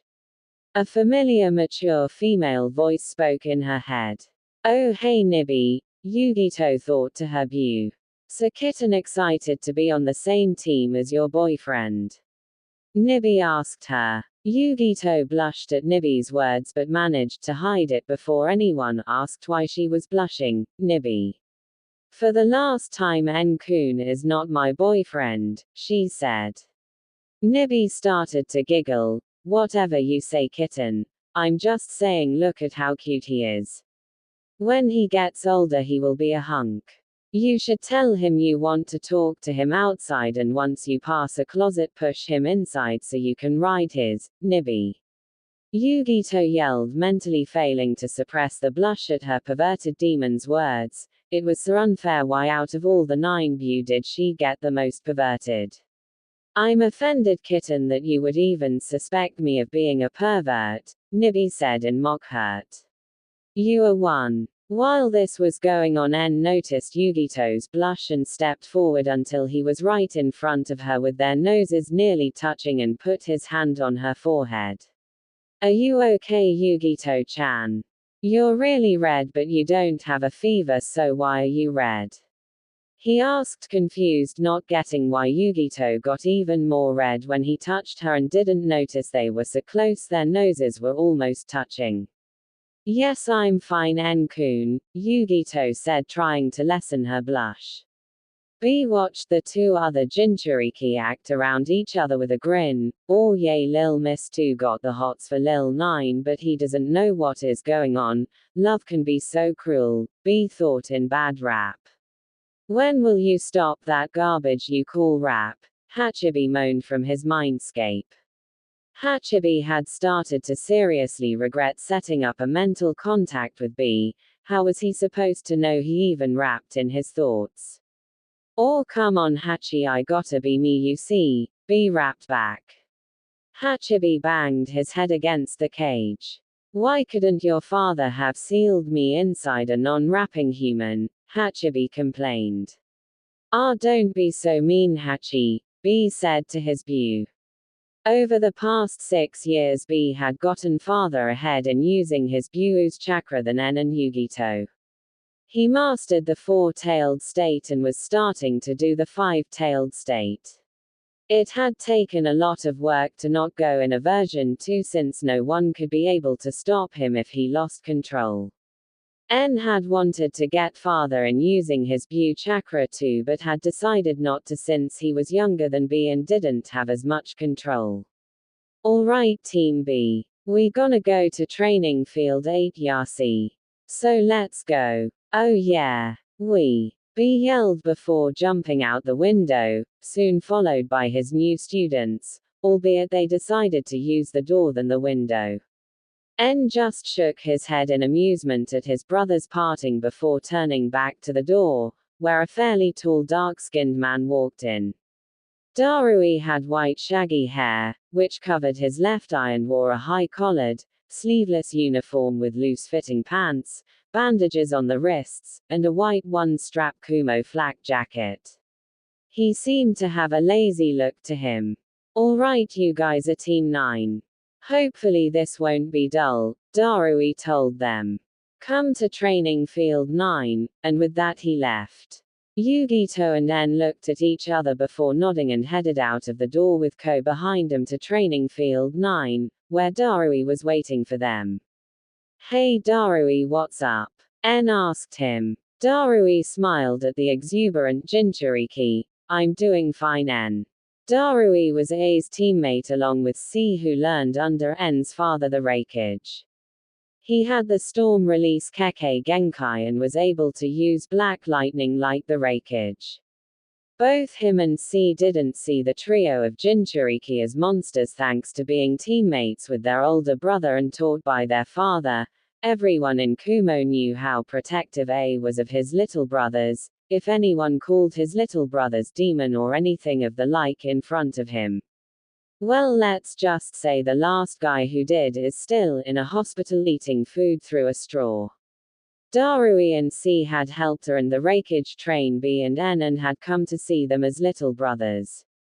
Darui had taken great interest in N's Crimson Lightning since he too had a different type of lightning and had been impressed to see that his lightning was equal or greater than his Black Lightning if he mastered it. C had also taken an interest in N, Yugito and B since both had the skill to be senses. Although C didn't know that was ability given by their Buu. N seemed to have the best range so far, which had a range of 2 kilometers, 1.24274 miles. With Yugito it was 1.5 kilometers, and B at 1 kilometers, which N and Yugito liked to tease him that he had the lowest range of them, much to B's irritation. As the newly formed Team 9 gathered around their sensei, Darui spoke again. Okay, let's begin introductions. I'll go first. My name is Darui. My likes are onigiri, training, and my friends. My dislikes are people who think of people as monsters. He glanced at En and Yugito. And sour food. My hobbies are kenjutsu and training. My dreams for the future are to continue serving the Reikage and Kumo, and to make you guys some of the most powerful ninja Kumo has ever had. He glanced over at Yugito. All right, you go, Yugito. Yugito smiled. My name is Yugito Ni. My likes are my friends, the color purple, sushi, and training. My dislikes are people who see N-kun, B, and I as demons, people who try to hurt my friends, and the time it takes to make sushi. My hobbies are training, reading, and spending time with my friends.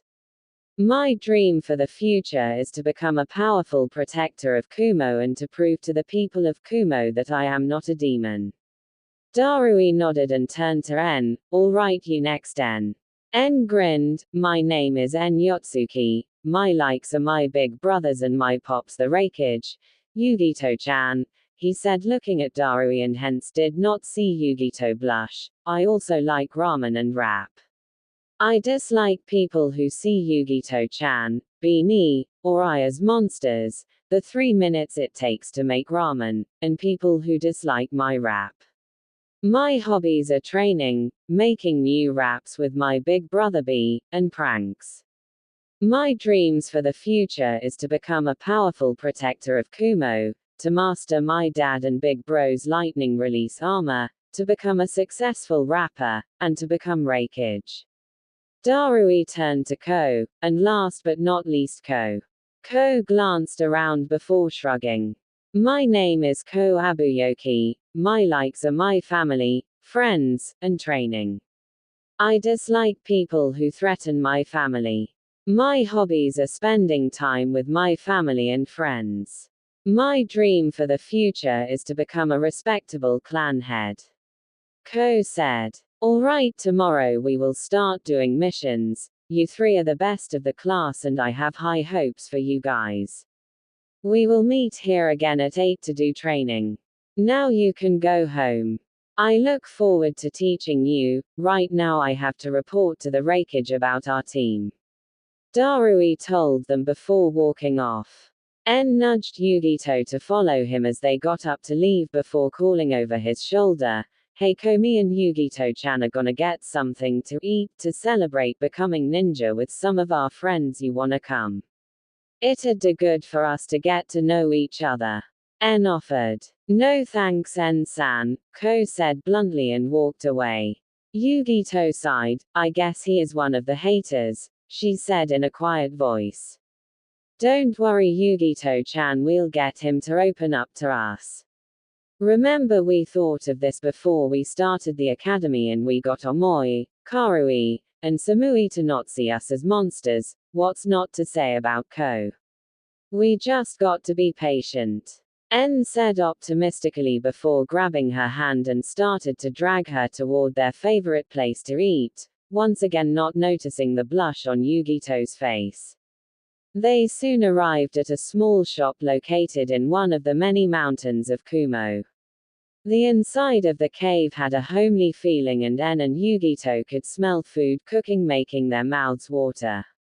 Inside, the newly formed Team B sat at a booth where B was trying to convince them that rapping was so much cooler than normal talking. I'm just saying yo, rapping is definitely the way to go. Rap is the greatest of arts and it doesn't need to be dissed by you tarts. B rapped using eccentric hand signs to help prove his point. Shut up B-sensei. Karui yelled, trying to stop her new sensei from rapping any more than necessary. Oh come on Karui, I agree with Big Bro, rap is defiantly the way to go. En said as he and Yugito joined him at their booth. Yo Lil 9 and Little Miss 2. What's up ya fools? B greeted. I'm not a fool ya MGH. En said before his mouth was covered by Yugito's hand. En-kun, don't even think of finishing that sentence because every time this happens you and B do it for over a half hour and I doubt the others want to hear that, don't you agree? Yugito said with a smile that pretty much said, agree or else. En paled, hi Yugito-chan. Karui, Omoi, and Samui sighed in relief that En and B weren't going into, who was the fool, rants. Which caused said people to glare at them. So how is it of having Big Bro as a sensei? En asked, trying to change the subject so not to endure the wrath of Yugito. It's cool though, like we said earlier at the academy, it can be hard to understand what he is saying. Samui said. I'm hurt what with you saying that in a school, why do my students have to be so cruel? B cried. Yugito sent Team B a sympathetic look. Don't worry, you'll learn to understand him like I do since I'm around him and En-kun so much. Yugito paused before going pale, although I don't think that's good if I can understand them. En and B both had anime tears, mumbling about people hating their art, much to the amusement of the newly made genin. As N and B were still brooding, a small old lady walked wearing a green apron and a wooden spoon in her hand over to their table. She had a kind face with wrinkles and gray hair tied in a ponytail. "Hello, it's nice to see you guys again," she said with a smile. "Hey, Granny Kicho." N greeted with a raised hand before he was whacked on the head with Kicho's wooden spoon. "N, what did I saw about calling me old?" Kicho said with a small glare while brandishing her spoon, which caused N to shrink back in his chair in fear of getting whacked again by her spoon. Hey, sorry Kicho," N said nervously. Kicho just shook her head in amusement. "I'm guessing you'll have what you three always have, a couple plates of fired beef, 10 bowls of ramen, and 5 plates of sushi." She asked B, N, and Yugito, who all nodded eagerly. Kicho was another of the few people in Kumo who didn't hold any hate for the Jinchuriki trio. She didn't see anything that said demon to them. It also helped that the trio ate with the appetite of a small army, so she was getting good business from them. She liked B and N's goofy attitude and Yugito's kind attitude. She saw them as grandchildren, and in turn they saw her as a grandmother figure. "All right, what will you other three have?" she asked Karui, Samui, and Omoi. "I'll have the roasted duck, but what if I overeat, and I find out there is a deadly disease going on that is in ducks, where I then have to go to the hospital and a pretty nurse will see that I only have a few days to live and is heartbroken and swears to never love again?" Omoi said to himself before he was bonked on the head by Karui. "Be quiet, Omoi Barker, you overthink things," Karui said. She turned to Kicho. "The Barker will have the roasted duck and I'll have the tuna." Samui pursed through the menu. "I'll have some onigiri." Kicho nodded and went to make their food. There was a comfortable silence before Omoi noticed something. "Hey N Yugito, where is Ko and Darui? I thought we agreed for both of our teams to be here." Omoi said. "Darui-sensei had to go report in our team to the rakeage, though now that I think about it, why are you here? B, shouldn't you be at your dad's office reporting in your team?" Yugito asked B. "Oh, forgot about that, he. Ah well, I'll report into Pops later," B said, making the genin face vault at his words except for N, who was laughing. "Ha man, bro, dad's gonna be pissed at you if you don't report in, since he can't leave the office until all the Junin report in their teams," N said, still laughing. B waved away N's warning. "I'll be fine, Pops won't care." At which N snorted, since knowing his father he will most likely punish B by whopping his in the next training session, which N and A will happily watch. Yay, well, back to your question, Omoi. Yay, Darui-sensei went to go report to Dad. "We told Ko about our teams meeting each other, but he didn't want to," N said, looking down. "I'm not really surprised, he is one of the haters," Yugito sighed. Omoi, Karui, and Samui saw the sad looks on their faces and immediately got concerned for their friends, while B had an unreadable expression on his face, since he experienced the same thing when he went to the academy, where he only had Archoi and Mabui and had luckily gotten on a team with them.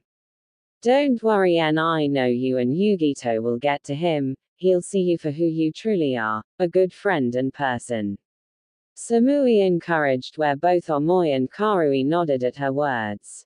N and Yugito smiled at their friend's words. "Thanks Samui, I bet we will. We just have to be patient and soon we'll get to him, though I think we should stop talking about such things though, since we're kinda being a buzzkill," N said, where all the people minus B sighed at N's rap but were glad to see him get out of his funk. "That's a pretty good rhyme, Lil 9. B said. N grinned at his big brother. "I know it, cause I'm awesome. I don't get why people think rapping is so bothersome." B nodded at his little brother's rap before taking out a notebook where he kept all his rhymes. "That's a good one, lil bro. which N nodded and took out his own notebook that B had given him, and soon the two rapping brothers were making up new raps and writing them down in their notebooks for future references. The new Jenin could only smile at the two brothers rapping. The mood for the rest of the night was considerably lighter as they talked about stuff they were learning and laughed at N's pranks on his older brother A and their father. All in all, it was a good night. 1 week later. Come on Pops, I don't wanna go on another D rank. I'm too awesome to do these chores. N complained to his father, who sighed at his youngest son's complaining. Over the past week, Team Darui had done the bane of all missions, D rank. They had been training hard and Darui had tried to teach the team teamwork, but it had only half worked. N and Yugito's teamwork was flawless. They each covered each other's weaknesses, with N the best at close combat and Yugito providing support but still proving to be a deadly enemy in close combat too when N needed backup. It was with Ko that they had trouble with, since he didn't really want anything to do with the two blonde Jinchuriki. Calm down boy. Fine, I'll let you go on something other than AD rank since I know you can hold your own in a fight. The Raikage said, to which N grinned his goofy grin.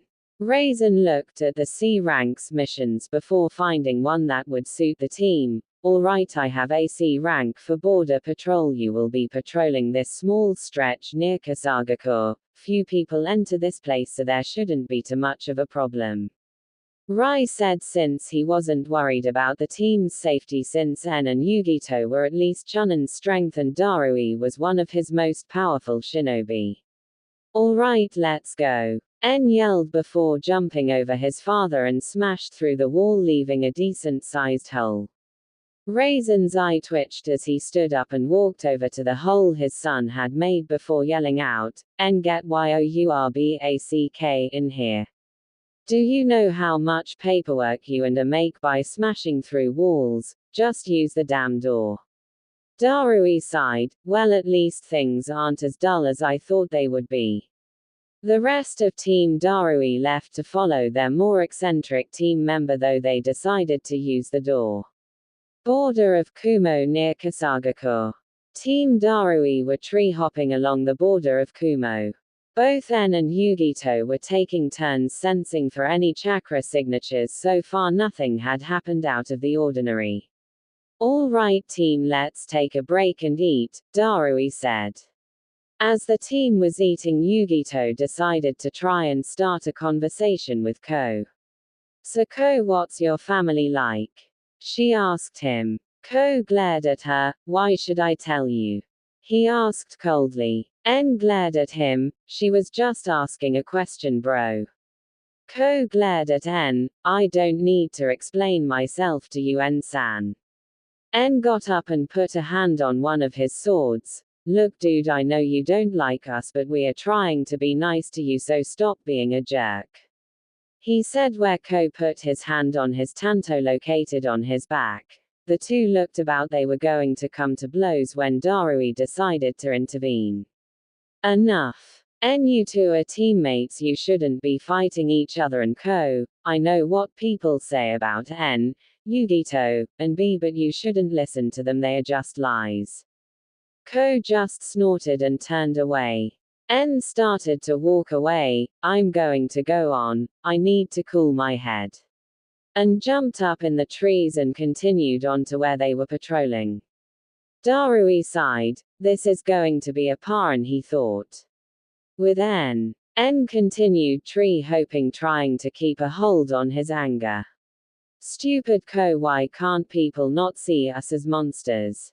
"Don't worry Kit, you'll get to him," QB said in his mind. "Just be patient." "Yeah, you're right, but still it pisses me off. I just don't like it when people are mean to Yugito-chan." "Of course Kit, it's perfectly normal to be defensive of your girlfriend." When En heard this, he almost lost his footing and nearly fell out of the tree he landed in. "Nanny. She isn't my girlfriend. You could have fooled me. She is pretty hot, why wouldn't you want to date her?" "Shut up. En yelled in his mind, but he could have sworn he could hear the Kyuubi's laughter in the back of his mind.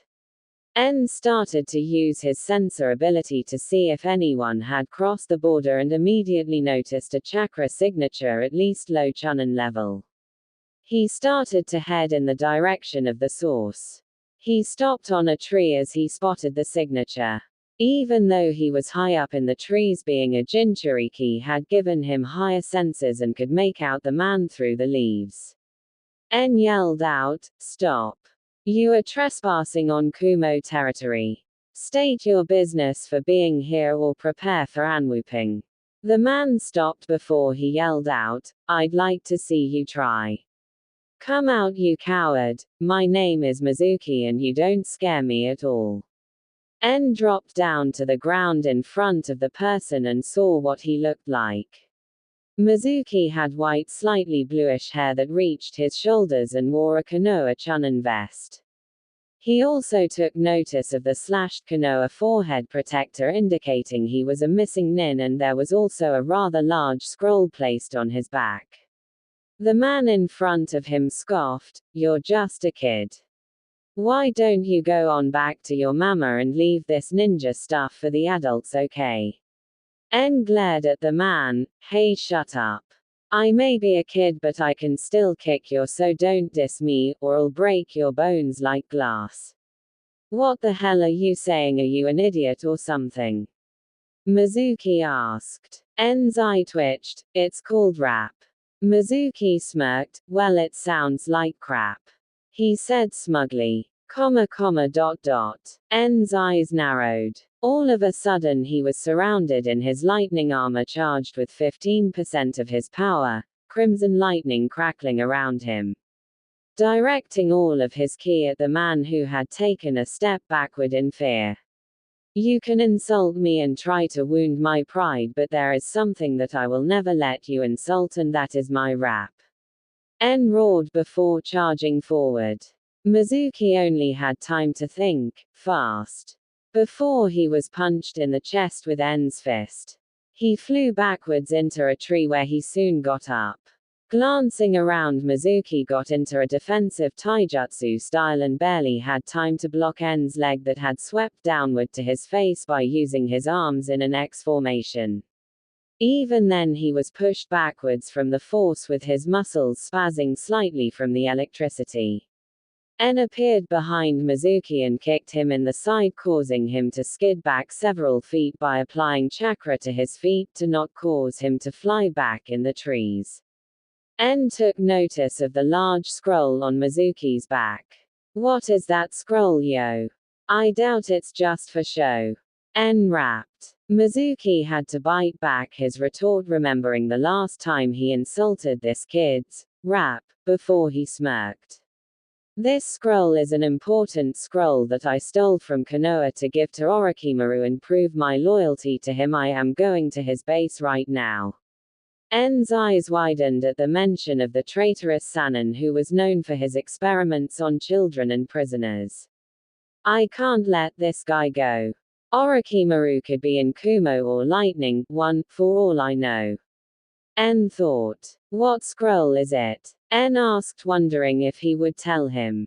Inside him, Kyuubi snorted, "Kit, I doubt anyone would be stupid enough to tell an enemy what sort of important scroll they stole from. It's Konoha's scroll of sealing with some of Konoha's most powerful kinjutsu and techniques." Mizuki said proudly. Silence, and then, "Wow, this guy is dumb as hell." Tauhich En gave a mental nod in agreement. "When you told me you worked for Orochimaru, I knew I would have to capture you, and now that I find out that you have a scroll with some of Konoha's most powerful jutsu, I have captured you." En said seriously as he charged up his lightning armor to where it was at 30% of power. It was overkill since he could fight Mizuki with just 15%, but En knew he had to capture this man and wasn't going to take any chances. Mizuki, being the idiot that he is, decided to end this fight once and for all and rushed at En, going on offensive, aiming for a punch at his head. That was mistake. Mizuki's punch seemed to come in slow motion to end since he had been hit by A and his dad faster in their practices. This was nothing. He sidestepped and gave a quick punch to Mizuki, which combined with his raw strength and the strength of his lightning armor caused him to fly backwards. Mizuki struggled to stand since lightning was randomly sparking from his body thanks to En's lightning armor and could only watch as En gathered crimson lightning in his hand until a glove of crimson lightning covered his hands. I tuned this down since I need to get you alive for interrogation, but it's gonna hurt like hell. Too bad I don't care ya distar rap, then my lightning is gonna make ya head ring like a bell. En rapped before rushing at Mizuki, his arms stretched out in front of him. Mizuki struggled to move but couldn't and could only watch as, lightning style, lightning fist, and was punched in the chest and the world turned black as Mizuki faded into the sweet and not so gentle embrace of unconsciousness. En watched as Mizuki fell unconscious and smirked, "Ya don't diss the rap ya fool." He looked at the scroll of sealing on Mizuki's back and decided to check and see if it really was the actual scroll. Opening it up, En was greeted with the sight of different types of jutsu and kinjutsu. "I'll be a son of a gun, this is the actual scroll of sealing. Oh yeah, this is defiantly gonna make my mission record look good." First C rank managed to acquire Konoha's famed scroll of sealing with some of Konoha's most powerful techniques and captured a subordinate of Orochimaru. Dad's gonna be so proud. En thought with a grin. En then remembered his team and used his sensing ability and found him about 1.5 kilometers from where he came, meaning he had at least 15 minutes to learn some of the jutsu on the scroll. Pursuing through the scroll, he saw one that caught his eye. Shadow Clone Jutsu. Let's see, allows user to experience whatever the clone experiences, making it good for training or recon. Should only be used for people with large chakra reserves. Well, I'm a Jinchuriki, I think I'm fine in that department. En said to himself as he got up and started to try and learn the Shadow Clone Jutsu. This was the scene Team Darui had arrived at. After En had left to cool down, the rest of the team had packed up to catch up to En. When Yugito had sensed En in a fight, they had hurried to now find En surrounded by 10 other Ens, a large open scroll at his feet, a destroyed clearing where it was clear a battle had taken place, and an unconscious man in a Konoha Chunin flak jacket and scratched forehead protector. En-kun, what happened? Yugito yelled at En, who had just noticed the arrival of his team and dispelled his clones. "Oh, you know, saw some sights, took in the nature, and I found this guy trying to sneak into our country, so I told him to leave or be captured, and then the guy had the nerve to insult my rap."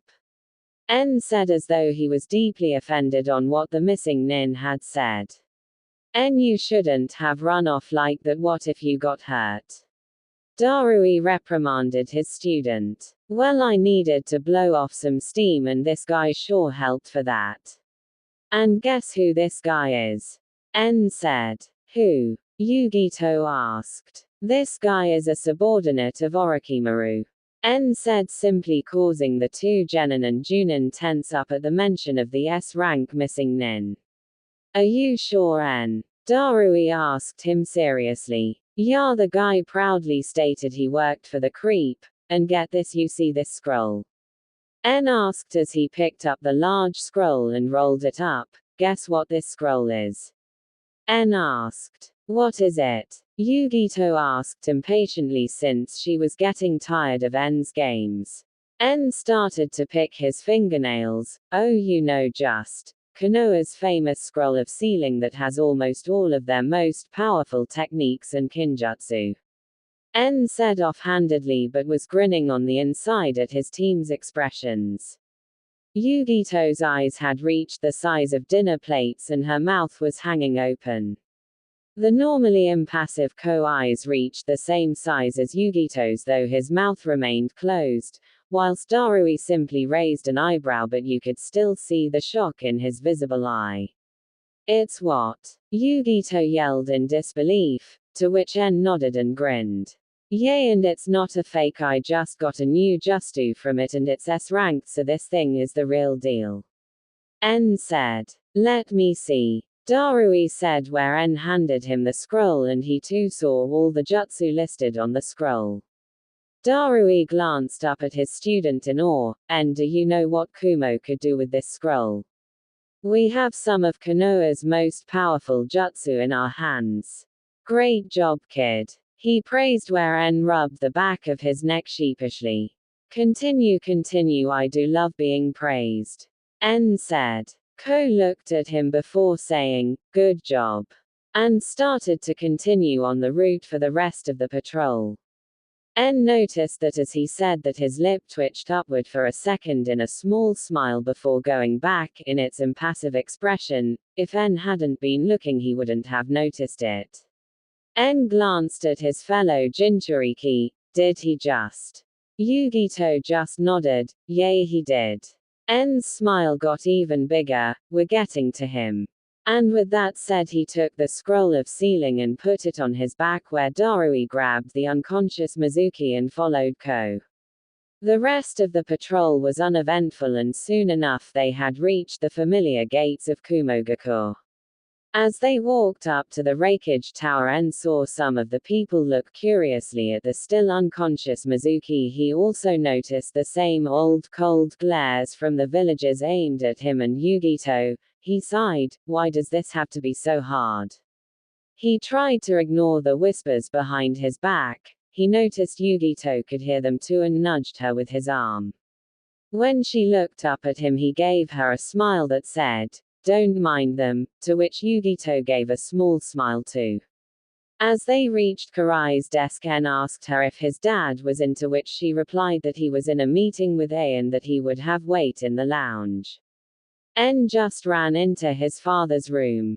Pops, guess what happened? En yelled in excitement, eager to tell his father what he did.